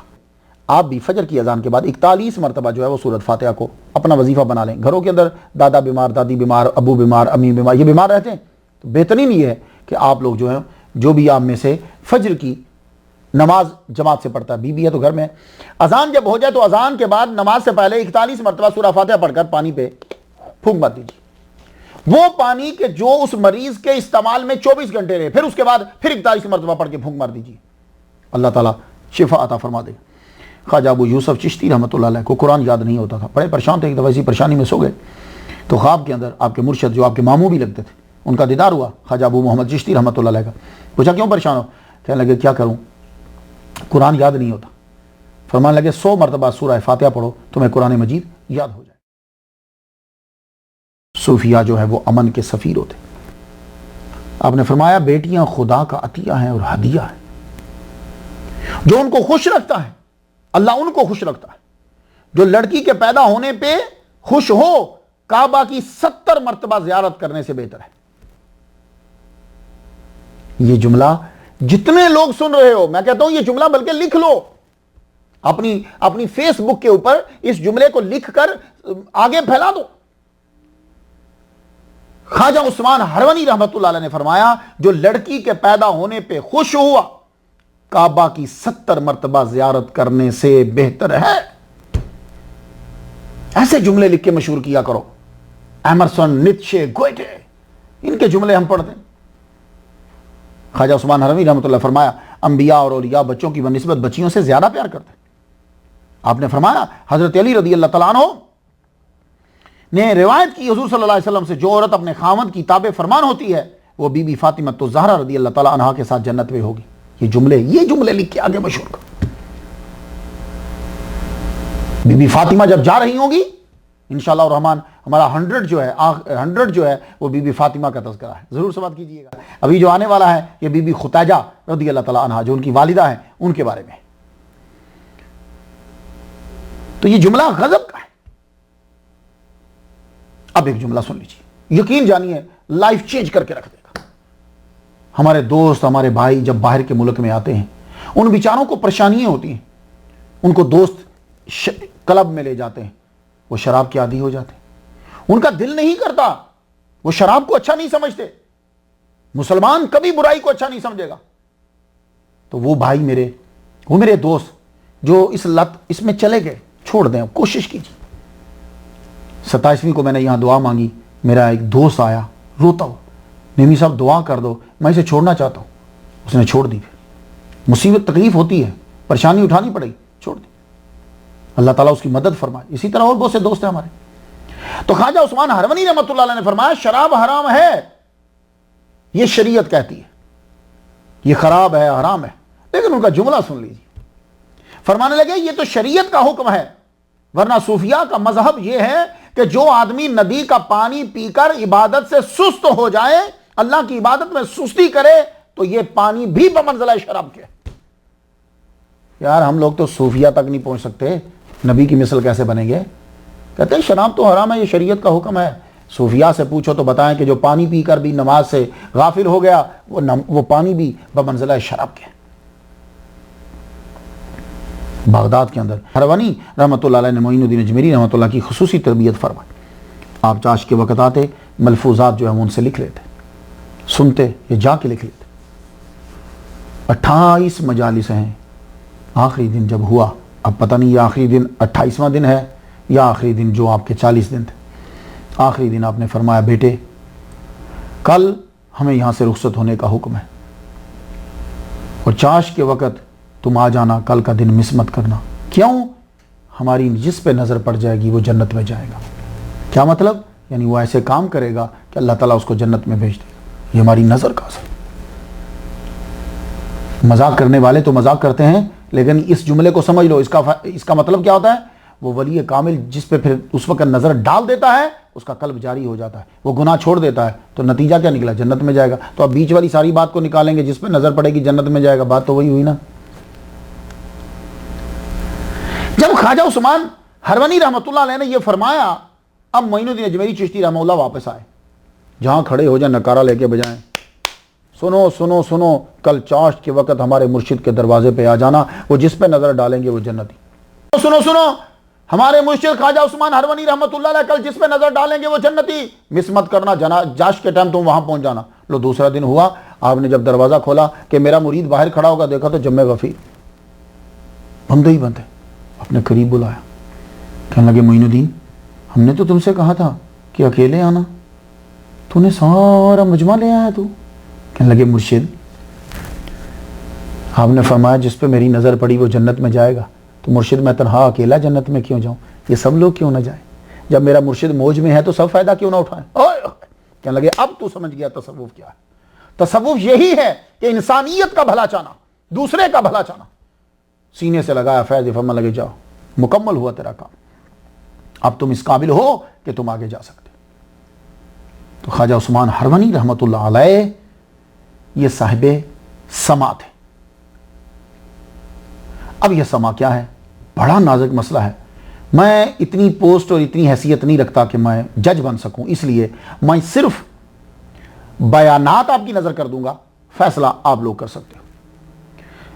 یہ جو سما ہے جس کو آج کے دور میں قوالی کہا جاتا ہے, میری نظر میں سما مماثلت رکھتی ہے نعت کے ساتھ. نعت نہیں ہے یہ نہیں کہہ رہا, مماثلت کہہ رہا ہوں. اور قوالی مماثلت رکھتی ہے گانے کے ساتھ, یہ نہیں کہہ رہا کہ وہ گانا ہے.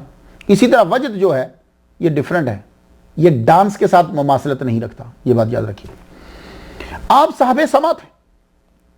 یہ سما شروع کہاں سے ہوا؟ جن لوگوں نے کتابچے لکھے, دلیلیں دی, انہوں نے سما کو شروع کیا ہے. کہتے ہیں کہ صحابہ کرام, حضور پاک صلی اللہ علیہ وسلم, یہ سما ان کے دور میں بھی تھا. قوالی نہیں, سما. سما کیا ہے؟ طرز کے ساتھ اشعار کو پڑھنا, اور ایک اور چیز کا تیسری کا اضافہ کرنا, وہ ہے دف. یہ وہ دف سمجھتے ہیں, ایک سائڈ سے جو ڈھول ہوتا وہ دف. یہ کہتے ہیں کہ صحابہ کرام سے بھی ہے. صحابہ کرام جو ہیں وہ اشعار کو طرز کے ساتھ سنتے تھے. دلائل دینے والوں نے یہ دلائل دی, آگے کلیئر نہیں کرتے. سما کیا ہے؟ شعروں کو طرز کے ساتھ پڑھنا. کیوں؟ اس لیے کہ جتنے بھی فقہاء ہیں اور دوسرے ہیں وہ کہتے ہیں کہ حضور صلی اللہ علیہ وآلہ وسلم کا جو فرمان ہے وہ یہ ہے زین القرآن باصواتکم، قرآن طرز سے پڑھا جا سکتا ہے، تو قرآن مجید کے علاوہ کوئی چیز طرز سے نہیں پڑھی جا سکتی، خوشی لہانی کے ساتھ نہیں. لیکن اس کے لیے پھر دلائل دی، اس کے دلائل جو دیے گئے وہ دلائل ان میں سے دلیلوں میں سے ایک ایک چیز لی باقی چھوڑ دی. جیسے بچیوں نے دف بجایا، وہ بچیاں اس میں سے یہ علت تامہ نہیں بنتی سما کی. کیوں؟ بچیاں حضور کے گھرانے کی تھی، ایک نجار کی تھی، دوسرا بچیاں تھیں مرد نہیں تھے. ٹھیک ہے، تو اشعار حضور صلی اللہ علیہ وسلم کی آمد کے گائے، دوسرے نہیں گائے، تو علت تامہ تو نہ بنی، اس میں کچھ ایک چیز مل سکتی. لیکن اس کے بعد اور دلیل ہے، شعر کی دلیل ملی. حضور صلی اللہ علیہ وسلم نے 100 شعر جو ہیں وہ سنے، تو اشعار سننے کی دلیل مل گئی. اب انہوں نے طرز سے پڑھے کہ نہیں پڑھے، یہ دلیل نہیں ملی. یہ دلیل پھر آگے جا کے میری حضرت بلال رضی اللہ تعالیٰ عنہ ایک دن تکیہ لگا کر آپ اشعار پڑھ رہے ہیں، تو کسی نے کہا مؤذن رسول ہیں اور اشعار پڑھ رہے ہو؟ کہنے لگے ہاں بھائی یہ صحابہ کرام بھی پڑھا کرتے تھے اشعار طرز سے. اب وہاں طرز ہے، اشعار ہیں، دف کوئی نہیں ہے. میری بات آپ سمجھ لیں؟ تو یعنی فیصلہ کرنا بہت مشکل ہے. تو سما مماثلت رکھتا ہے نعت کے ساتھ. اب میں آپ کو بتانا چاہتا ہوں کہ سما جو ہے یہ خواجہ معین الدین اجمیری چشتی رحمۃ اللہ علیہ نے ہندوستان میں شروع نہیں کیا. جنہوں نے یہ تحقیق کی جی یہاں بھجن ہوتا تھا، بھجن گاتے تھے لوگ، یہاں ساز کے دیوانے تھے اس لیے آپ نے اس کو شروع کیا، نہیں. یہ جو سما ہے یہ آپ کے جتنے بھی اوپر کے پیر ہیں ان میں تھا. ایون کہ آپ کے جو پہلے چشتی ہیں ان کے پیر کے اندر بغداد کے اندر بھی تھا اور اس سے پہلے بھی تھا.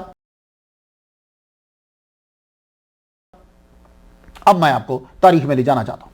سما جو ہے چشتیہ سلسلے کا اندر حضرت علو دیناوری یا دینوری دونوں پروننسیشن ہے، دیناوری میرا حال ایزی ہے. چلیے، آپ بچپن ہی سے تصوف کی طرف راغب ہوئے، جید صوفیاء اولیاء کی صحبت آپ نے حاصل کری.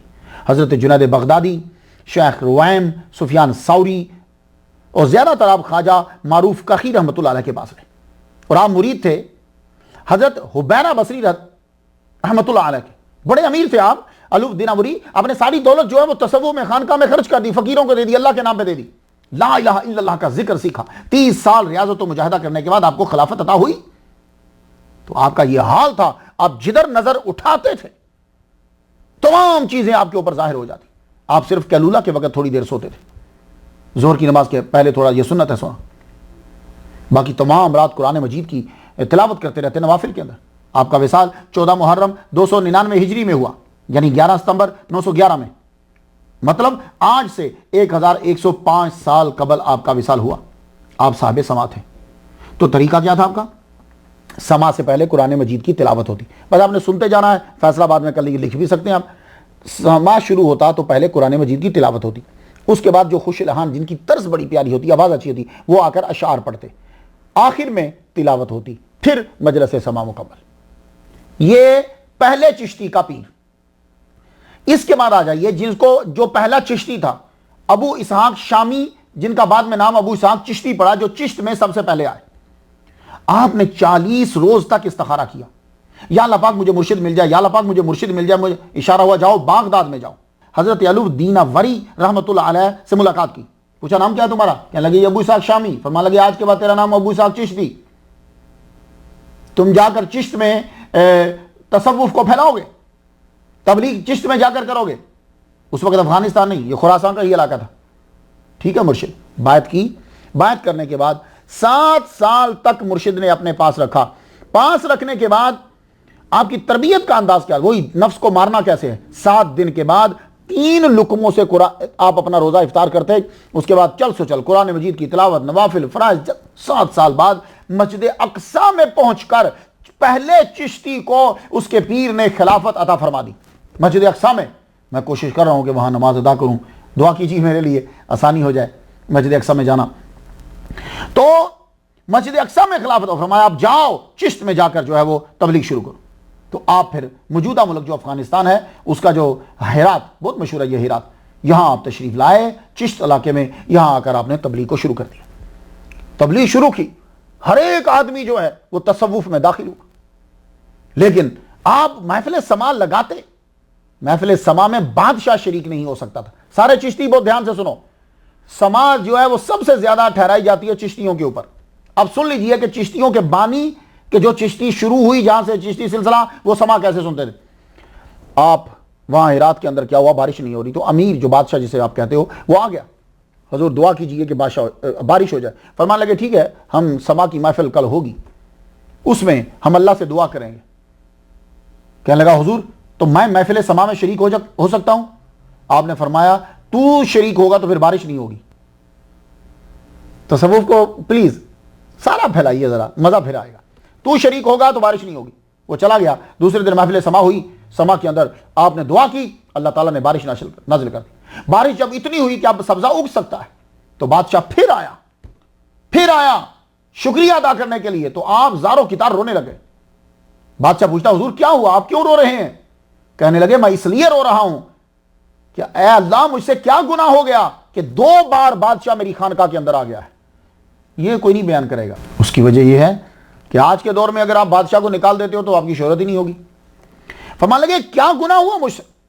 وہ شرمندہ ہو کے واپس چلا گیا. آپ بے ہوش ہو گئے.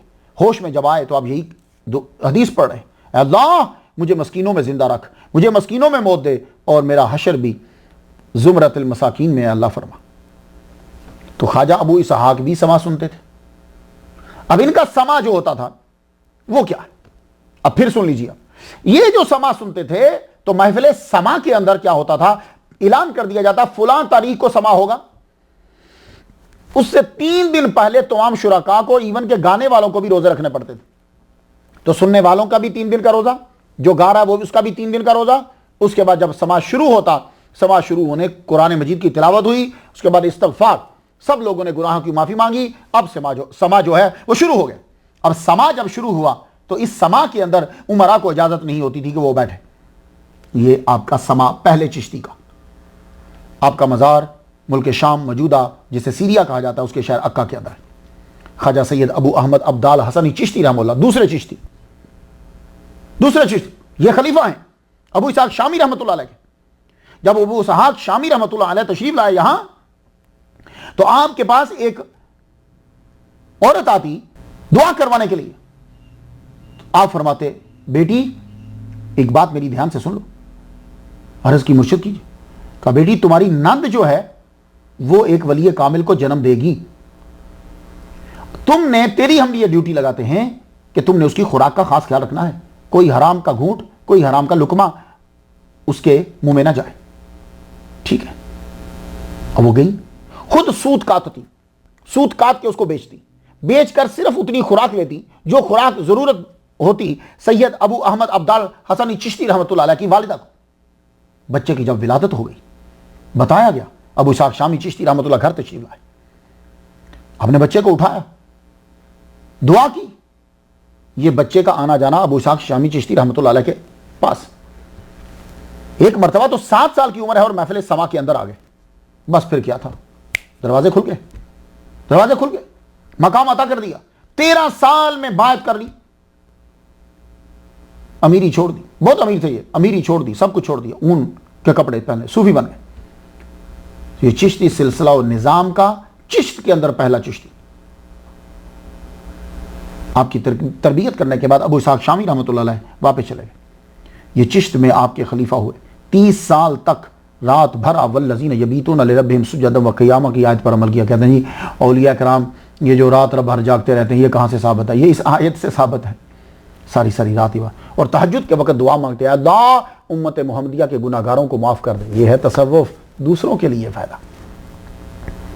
آپ کے ہاں محفل سما ہوتی. ابو اسحاق شامی چشتی جن کو ٹائٹل چشت کا پہلے دیا گیا, اور چشتی چشت میں رہنے والا پہلا چشتی یہ ہے. اب محفل سما جو ہوتی, امیر شام اس وقت آپ کے ماموں تھے.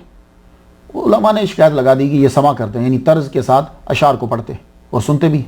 بلایا گیا آپ نے اپنے ساتھ ایک آدمی کو لیا. وہ آدمی صرف سورہ فاتحہ جانتا تھا اور قل واللہ آتی تھی, اس کے علاوہ سے کچھ نہیں آتا تھا. آپ جب جو ہی وہاں پہنچے, آپ نے کہا گھر کیا جانا, محل کیا جانا, سیدھے دربار میں پہنچے. تو دربار میں اسی وقت علماء بیٹھے ہوئے تھے. آپ وہاں جب پہنچے, آپ کے ماموں کھڑے ہو گئے آپ کے احترام کے لیے, بھانجے کے بٹھایا. آپ نے فرمایا شروع کرو, پہلے بات ہی وہی شروع کرو جس کے لیے تم بیٹھے ہو یہاں, جو اعتراض کرتے ہو. شروع ہوئے. انہوں نے کچھ کویسچن ڈھونڈے ہوئے تھے. آج کل ہوتا کیا ہے, دوسرے کو نیچا دکھانے کے لیے اگلا آدمی دیکھے گا اس کو عربی نہیں آتی, اس کو انگلش نہیں آتی, اور عربی میں بات شروع کر دے گا, انگلش میں بات شروع کر دے گا. او بھائی اصل بات زبان بولنا نہیں ہے، اصل بات حقیقت ہے. تجھے آتی ہے تو اسی میں بات کر. تو وہ یہ جو زبانیں بول رہا ہوتا ہے وہ دوسرے پہ اثر ڈالنے کے لیے بول رہا ہوتا ہے. اور یہ حرکت وہی کرے گا جس کے پاس خود کچھ نہیں ہوتا، وہ دوسروں کا سہارا لے کے جیتنے کی کوشش کرے گا. اور اسی طرح دوسری بات کیا ہوتی ہے کہ مشکل سے مشکل سوال ڈھونڈا جائے گا، تو یہ بے ادبی ہوتی ہے. ہاں آپ کو نہیں آتا تو پوچھ لو. مشکل سے مشکل سوال ڈھونڈے. وہ جو ہی سوال کرنے لگے آپ نے فرمایا جواب دو. تو وہ یہ بندہ جس کو صرف سورہ فاتحہ آتی تھی اور کل والا یہ جواب دے رہا، 80 علماء کے 80 سوالوں کے جواب دے دیا. آپ نے فرمایا اب میں تم سے سوال کرتا ہوں. یہ جس نے جو میں جواب دیے ہیں نا، یہ کوئی بڑا علامہ نہیں ہے، یہ صرف سورہ فاتحہ آتی ہے اور کل والا آتی ہے. یہ میرے رب کا کرم ہے کہ تمہارے سوالوں کا جواب دے رہا ہے. اب سنو میرا سوال. کسی سے بھی اس کا جواب بن نہ پڑا. سب کھڑے ہو گئے ہاتھ جوڑ کے کہ آپ جو طرز کے ساتھ سما سنتے ہو، کلام سنتے ہو، ٹھیک ہے. اب آپ کا سما ہوتا کیا تھا جب یہ اتنا مقام ہے؟ اب سما کیا ہے؟ جب سما شروع ہوتا تو قرآن مجید، اس کے بعد سما یعنی اشعار کو طرز کے ساتھ پڑھنا. اور آپ کی نظر اس وقت جس پہ پڑ جاتی، مریض پہ پڑتی، خدا اسے تندرست فرما دیتا. گناہگار ہوتا، گناہ سے توبہ کر لیتا، اور آپ کی پیشانی سے ایسا نور دوران سما نکلتا تھا کہ اگر آپ کا کوئی مرید محفل سما میں نہیں ہے، وہ دور ہے، تو دور سے دیکھ لیتا کہ اس وقت میرے مرشد سما کے اندر ہے. اس نور کی وجہ سے جو آپ کی پیشانی سے نکل کے آسمان کی طرف جاتا. آپ کا وصال باحوالہ مناقب المحبوبین 1 جمادی الثانی 355 ہجری میں ہوا. 25 مئی 967 عیسوی میں 94 سال عمر پائی. تو معلوم ہوا کہ تاریخ ولادت جو ہے وہ آپ کی 265 ہجری ہے. تو آج سے 1082 سال قبل سما تھا. تو اس کا مطلب یہ ہوا کہ خواجہ معین الدین اجمیری چشتی سے بھی بہت پہلے سما تھا. اب آ جائیے سید ابو محمد چشتی. یہ سید احمد عبدال چشتی کے بیٹے ہیں. یہ بھی سما سنتے تھے، یہ بھی چشتی. میں ان کا خاص طور پہ نام لے رہا ہوں برکت کے لیے بھی، اور اس لیے بھی لے رہا ہوں کہ آپ کو پتہ چل جائے کہ سما چشتیوں میں تھا تو کیسے تھا. چشتیوں کے بانیوں کا نام لیتا جا رہا ہوں. اب ابو یوسف نصر الدین چشتی رحمۃ اللہ علیہ، یہ بھانجے ہیں سید ابو محمد چشتی رحمۃ اللہ علیہ. آپ 4 دن کے بعد افطار کرتے اور 4 لقمے جو ہیں وہ صرف تناول فرماتے، پیبند لگا لباس پہنتے. آپ بھی محفل سما سنتے تھے، اور اس سما کے اندر علماء، صلحاء، شرفاء کو پرمیشن ہوتی تھی، دوسروں کو نہیں ہوتی تھی. اور اعلان ہوتا تھا کہ ان کے علاوہ کوئی میری محفل میں ہے سما میں تو نکل جائے. وہ نکل جاتا تو بہتر، نہ نکلتا تو جب محفل سما مکمل ہو چکی ہوتی پھر وہ اپنی حالت پہ نہیں ہوتا تھا، وہ مجذوب بن چکا ہوتا. آپ کا مزار بھی قصبہ چشت کے اندر ہے. سید قطب الدین مودود چشتی رحمۃ اللہ، یہ بہت مشہور ہے. آج بھی ان کا بہت بڑا مزار ہے، بہت بڑا مزار ہے. جائیے گا، بہت بڑا مزار ہے. بہت قبر لوگ جو ہیں وہ جاتے ہیں. بڑا خوبصورت بنایا گیا.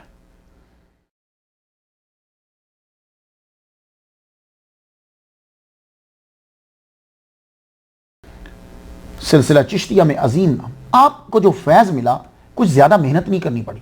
آپ کی جو آنکھ کھلی وہ بھی یوں ہی سمجھیے جیسے شہزادے پلتے. تو اللہ تعالیٰ نے خصوصی طور پر جو ہے وہ شیخ احمد جام، شیخ الاسلام شیخ احمد جام رحمۃ اللہ علیہ کو بھیجا کہ جاؤ ان کو تربیت کی ابھی ضرورت ہے. وجہ یہ ہے کہ ایک ہوتا ہے ایک آدمی کا سسٹم، ایک ہوتا ہے نظام. ایک آدمی پر نظر ڈال کے اللہ تعالیٰ اس کو بدل دیتا ہے، وہ اپنی قدرت کا استعمال کرتا ہے. لیکن اس نے یہ دنیا بنائی ہے، اس میں اس نے نظام چلانا ہے. تو اگر ساروں کو اپنی قدرت کے تحت ہی ٹھیک کر دے تو پھر فرشتے ہی ٹھیک تھے، پھر تمہیں بنانے کا کیا فائدہ ہے؟ تو اس نظام کو بہتر کرنے کے لیے پھر وہ لیڈر کو اس پروسیس سے گزرنا ہوتا ہے تاکہ وہ دوسروں کے لیے جو ہے وہ لائے عمل بنے، ان کے لیے آسانی ہو جائے. یہ بات یاد رکھیے. شیخ احمد جام رحمۃ اللہ علیہ جب تشریف لائے، اب ان سے ملاقات نہیں کرنے دیتے تھے مرید کہ شیخ احمد جام سے کیا ملاقات کیا کرنی. وہ بیچ میں رکاوٹ ڈالتے تھے، لیکن آخر ملاقات جو ہے وہ ہو گئی. ملاقات جب ہوئی، ملاقات بھی بڑے عجیب انداز سے ہوئی. وہ دیوار کے اوپر، دیوار کو گھوڑے کی طرح دوڑاتے ہوئے لا رہے ہیں اور یہ شیر کے اوپر بیٹھے ہوئے. اللہ اکبر جل جلالہ. ملاقات جب ہو گئی تو آپ نے فرمایا آپ کو بھی ضرورت ہے، آپ ابھی جائیے ان مجالس کو اور ان حلقے کو اٹینڈ کیجئے جن میں درس دیا جاتا ہے. یہ پروسیس سے آپ کو گزرنا ہے، آپ کو اسفار کرنے ہیں، آپ کو دوسرے علاقوں میں جانا ہے، پھر واپس کے پلٹ کر آئیے گا، کیونکہ ابھی آپ جن جگہوں میں آپ ہیں یہاں وہ کام نہیں ہے. آپ بات کو سمجھ گئے. تو شیخ احمد جام رحمۃ اللہ علیہ نے بھی آپ کو اسی وقت خلافت بھی دے دی اور بیعت بھی کر لیا. تو مطلب یہ ہے کہ کوئی اور چیز سکھلانا تھی، یہ نہیں تھا کہ آپ میں قابلیت نہیں تھی. اسی لیے چشتیوں سے ایک سلسلہ شیخ احمد جام رحمۃ اللہ علیہ کی طرف مڑ جاتا ہے. تو آپ وہاں سے چلے شیخ نجم الدین عمر ان کے فقہ کے حلقہ کے اندر آپ بیٹھے, بلخ ان علاقوں میں آپ گئے, ہر منزل پہ منزل آپ کی طے ہوتی جاتی. مختلف ممالک کی سیر کرنے کے بعد, علم ظاہری کی مجالس میں براجمان ہونے کے بعد آپ تشریف لائے, اور اللہ تعالیٰ نے اتنی آپ کو روحانیت طاقت عطا فرما دی, روحانیت میں اثر دیا. 20,000 تو صرف آپ کے خلفاء ہیں مریدین چھوڑ کے. اللہ اکبر جل شانہ. اور عاجزی کا یہ عالم تھا کہ چھوٹے کو پہلے سلام کرتے. تو کسی نے کہہ دیا, لوگ ہوتے ہیں نا, حضور آپ چھوٹوں کو سلام کیوں کرتے ہیں؟ کہنے لگے کیا تجھے معراج کا واقعہ یاد نہیں ہے؟ میرے نبی محمد مصطفیٰ صلی اللہ علیہ وآلہ وسلم جب گئے, حجابات جب نور کے ہٹے, تو کس نے کہا تھا السلام علیکم؟ اللہ نے کہا تھا السلام علیکم ایھا النبی. تو یہاں چھوٹے بڑے کا بات نہیں ہے. اللہ اکبر جل شانہ. سما آپ بھی سنتے تھے. اب آپ کا سما کیا ہوتا؟ قرآن مجید کی تلاوت ہوتی, طرز کے ساتھ اشعار پڑھے جاتے, پھر تلاوت ہوتی, ختم. آپ سما جا کے سن لیجیے, آپ خود پڑھ لیجیے گا. میں صرف یہ بات اس لیے بیان کرتا ہوں اشارہ ہو جائے, ورنہ یہ بہت بڑی اسٹڈی کرنا پڑتی ہے اور لمبا ہو جاتا ہے ٹاپک. لیکن آپ کے لیے کہ آپ اس کو پھر سے غور سے دیکھیے, کیونکہ آپ کے ذہن میں یہ ہے کہ قوالی جائز ہے, قوالی کی مماثلت گانے کے ساتھ ہے, یہ سما اور چیز ہے. تو میں سما اور قوالی میں تھوڑا سا فرق کر دوں آپ کو. قوالی جو ہے وہ دف کی آگے اتنی تشریح ہوئی کہ وہ پھر پکڑا ہی نہ گیا کام.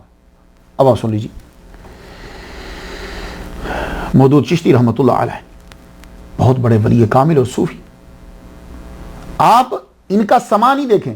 کچھ لوگ کیا ہوتے ہیں کہ وہ پورے ولی اللہ کی زندگی میں سما کو پہلے دیکھتے ہیں, باقی چیزوں کے بعد پھر سما کو دیکھیں. تو مودود چشتی رحمۃ اللہ علیہ, اللہ اکبر جل شانہ, آپ کا یہ آپ کی طاقت اور مقام تھا. پتھر کو بول دیتے تو پتھر جو ہے وہ اپنی جگہ سے موو ہو کر آ کر بتاتا یہ ولی کامل.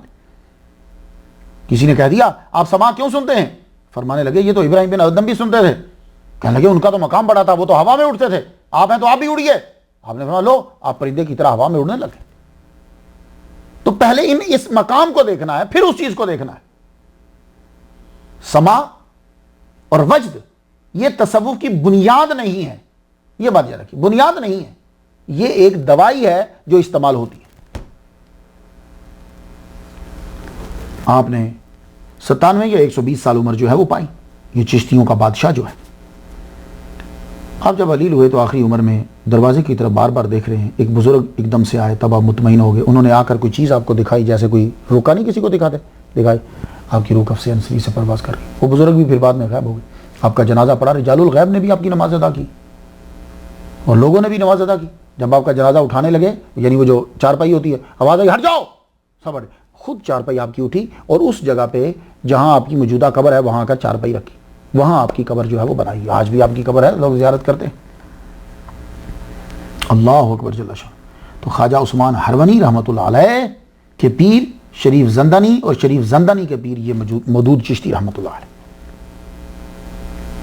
تو خواجہ معین الدین اجمیری چشتی رحمۃ اللہ کی یہ اختراع نہیں ہے. تو سما کے متعلق چند باتیں سن لیجئے, بس پھر ختم کرتا ہوں. میں فیصلہ کچھ نہیں پڑھا, ورنہ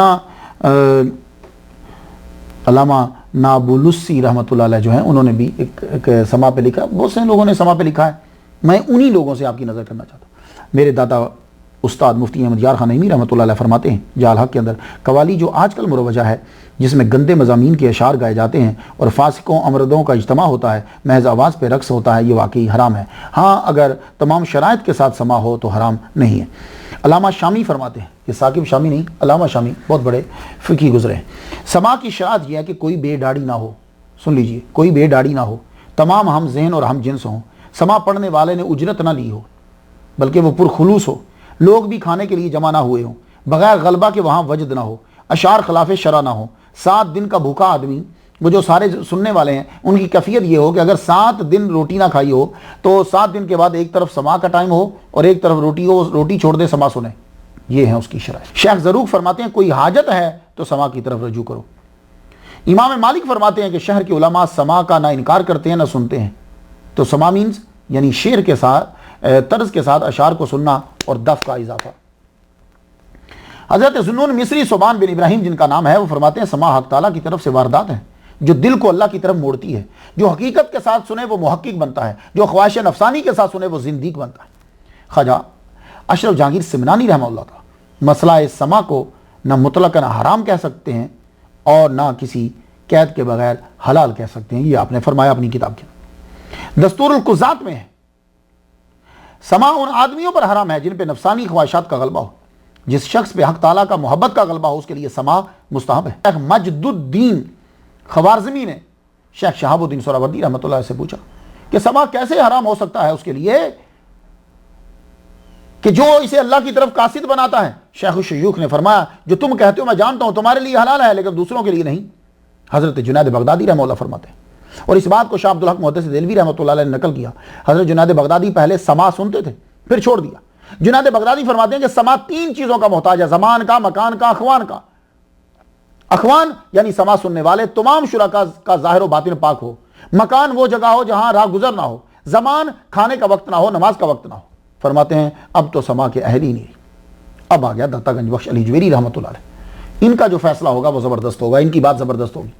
تو کشف المحجوب کے اندر آپ نے پھر دلائل دیے کہ شعر پڑھنا جائز ہے، اس کی دلیل یہ ہے. آواز خوبصورت کے ساتھ پڑھنا، اس کی دلیل یہ ہے. اس کے باوجود داتا صاحب نے ایک بات لکھی، وہ میں بات آپ کی نظر کرنا چاہتا ہوں. تو داتا صاحب نے، داتا گنج بخش علی جویری رحمۃ اللہ علیہ نے دلائل دینے کے باوجود یہ لکھتے ہیں حضرت شیخ عبد الرحمن سلمی نے ان تمام روایات کو کتاب السما میں جمع کر دیا اور ان کے مباح ہونے کو یقین قرار دیا. آپ یہ فرماتے ہیں کہ ایک دفعہ میں مرو میں تھا. ائمہ اہل حدیث میں سے ایک امام نے جو کہ بہت شہرت یافتہ تھے مجھے کہا کہ میں نے سما کے جائز و مباح ہونے میں ایک کتاب تحریر کی ہے. تو میں نے کہا دین کے اندر بہت بڑا فتنہ پیدا ہو گیا کہ سردار اور امام نے لہو لعب جو کہ تمام برائیوں کی جڑ ہے اس کو حلال کر دیا. اس نے مجھے کہا اگر تو سما کو حلال نہیں جانتا تو سنتا کیوں ہے؟ میں نے کہا سما کا حکم کئی اقسام پر مشتمل ہے، صرف ایک حکم اس پر نہیں لگایا جا سکتا. تو داتا گنج بخش علی جویری رحمۃ اللہ علیہ نے بھی جو گفتگو کی، اب آپ نے فیصلہ آخر میں کرنا ہے. تو سما کے آداب میں یہ لکھتے جب تک ہو سکے سما کی عادت نہ بنا، جتنا بھی ممکن ہو دیر سے سنے. جب تک تو سما کرے تیرے پیر کو سما کی محفل میں ہونا چاہیے. میں آخر میں کہتے ہیں میں جو کہ علی بن عثمان الجلابی ہوں اس بات کو پسند کرتا ہوں طریقت میں ابتدائی لوگوں کو سما کی اجازت نہیں دینی چاہیے تاکہ ان کی طبیعت خراب نہ ہو، کیونکہ سما میں بہت بڑے خطرات ہیں. اب دوسرے بڑے پیر کہ جن کی وجہ سے لوگ قادری کہلواتے ہیں، غوث پاک نے کیا کہا؟ سید عبد القادر گیلانی غوث پاک نے مطلقاً ناجائز نہیں کہا. غنیۃ الطالبین آپ کی کتاب ہے، یہ میرے پاس پڑھی ہے لیکن میرے پاس اردو ہے.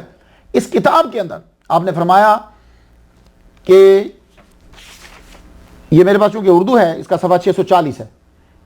رقص و سرود، راگ رنگ اور کیلو کال ہمارے نزدیک جائز نہیں. تو قادریوں کے نزدیک جو ہے شیخ عبد القادر گیلانی رحمۃ اللہ علیہ نے یہ فتویٰ جو ہے وہ عطا فرما دی. اب ایک رسالہ ہے سما پہ ہے اور یہ رسالہ قاضی ثناء اللہ پانی پتی رحمۃ اللہ علیہ کا ہے. کتب خانہ آصفیہ سرکار علی حیدرآباد دکن، اس میں یہ موجود ہے، ہاتھ سے لکھا ہوا. اور اس سے فتوے کا جواب ذرا ملاحظہ. آ سرود کے با مزامیر باشد حرام قطعی است. آ سرود کے با مزامیر باشد حرام قطعی است. آگے لکھتے ہیں برخودار در تکفیر اہل اسلام جلدی نبایت کر، خصوصاً اس وقت جب تان اسلاموں کے بڑوں پر ہو رہا ہو.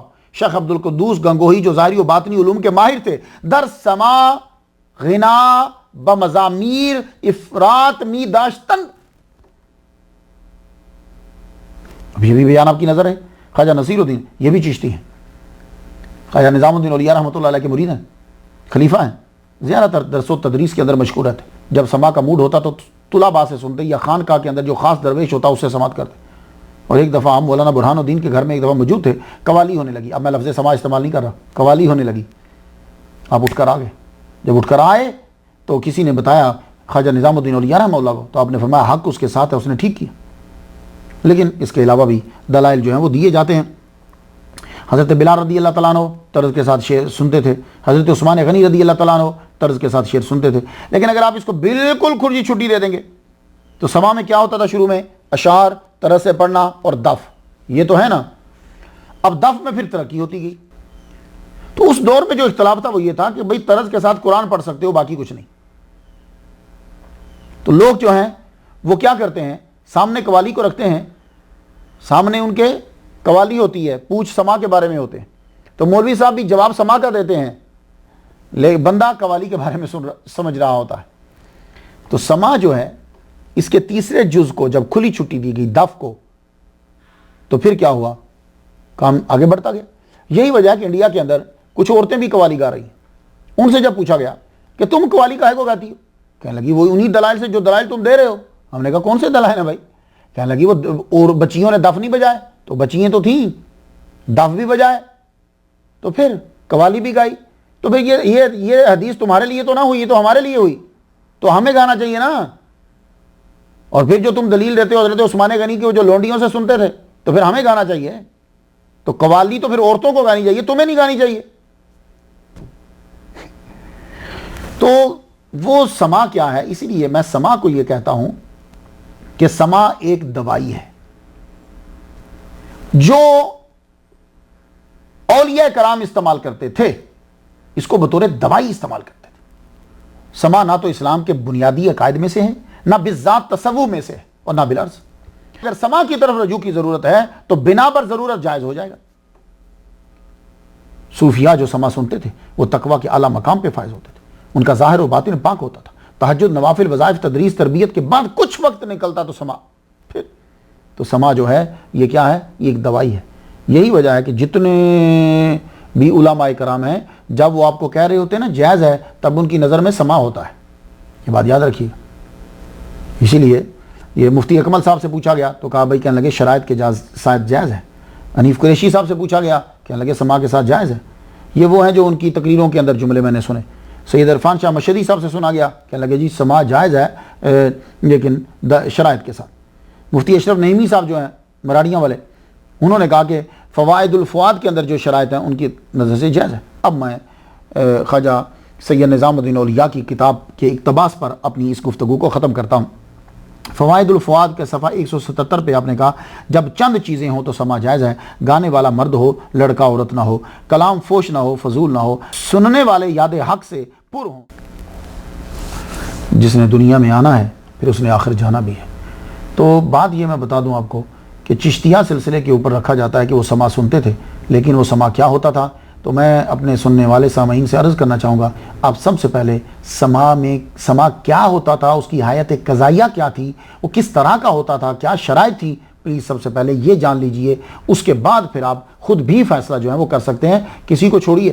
یہ بات یاد رکھیے. تو خواجہ عثمان ہرونی رحمۃ اللہ علیہ جو سما سنتے تھے, آپ بھی صاحب سما تھے.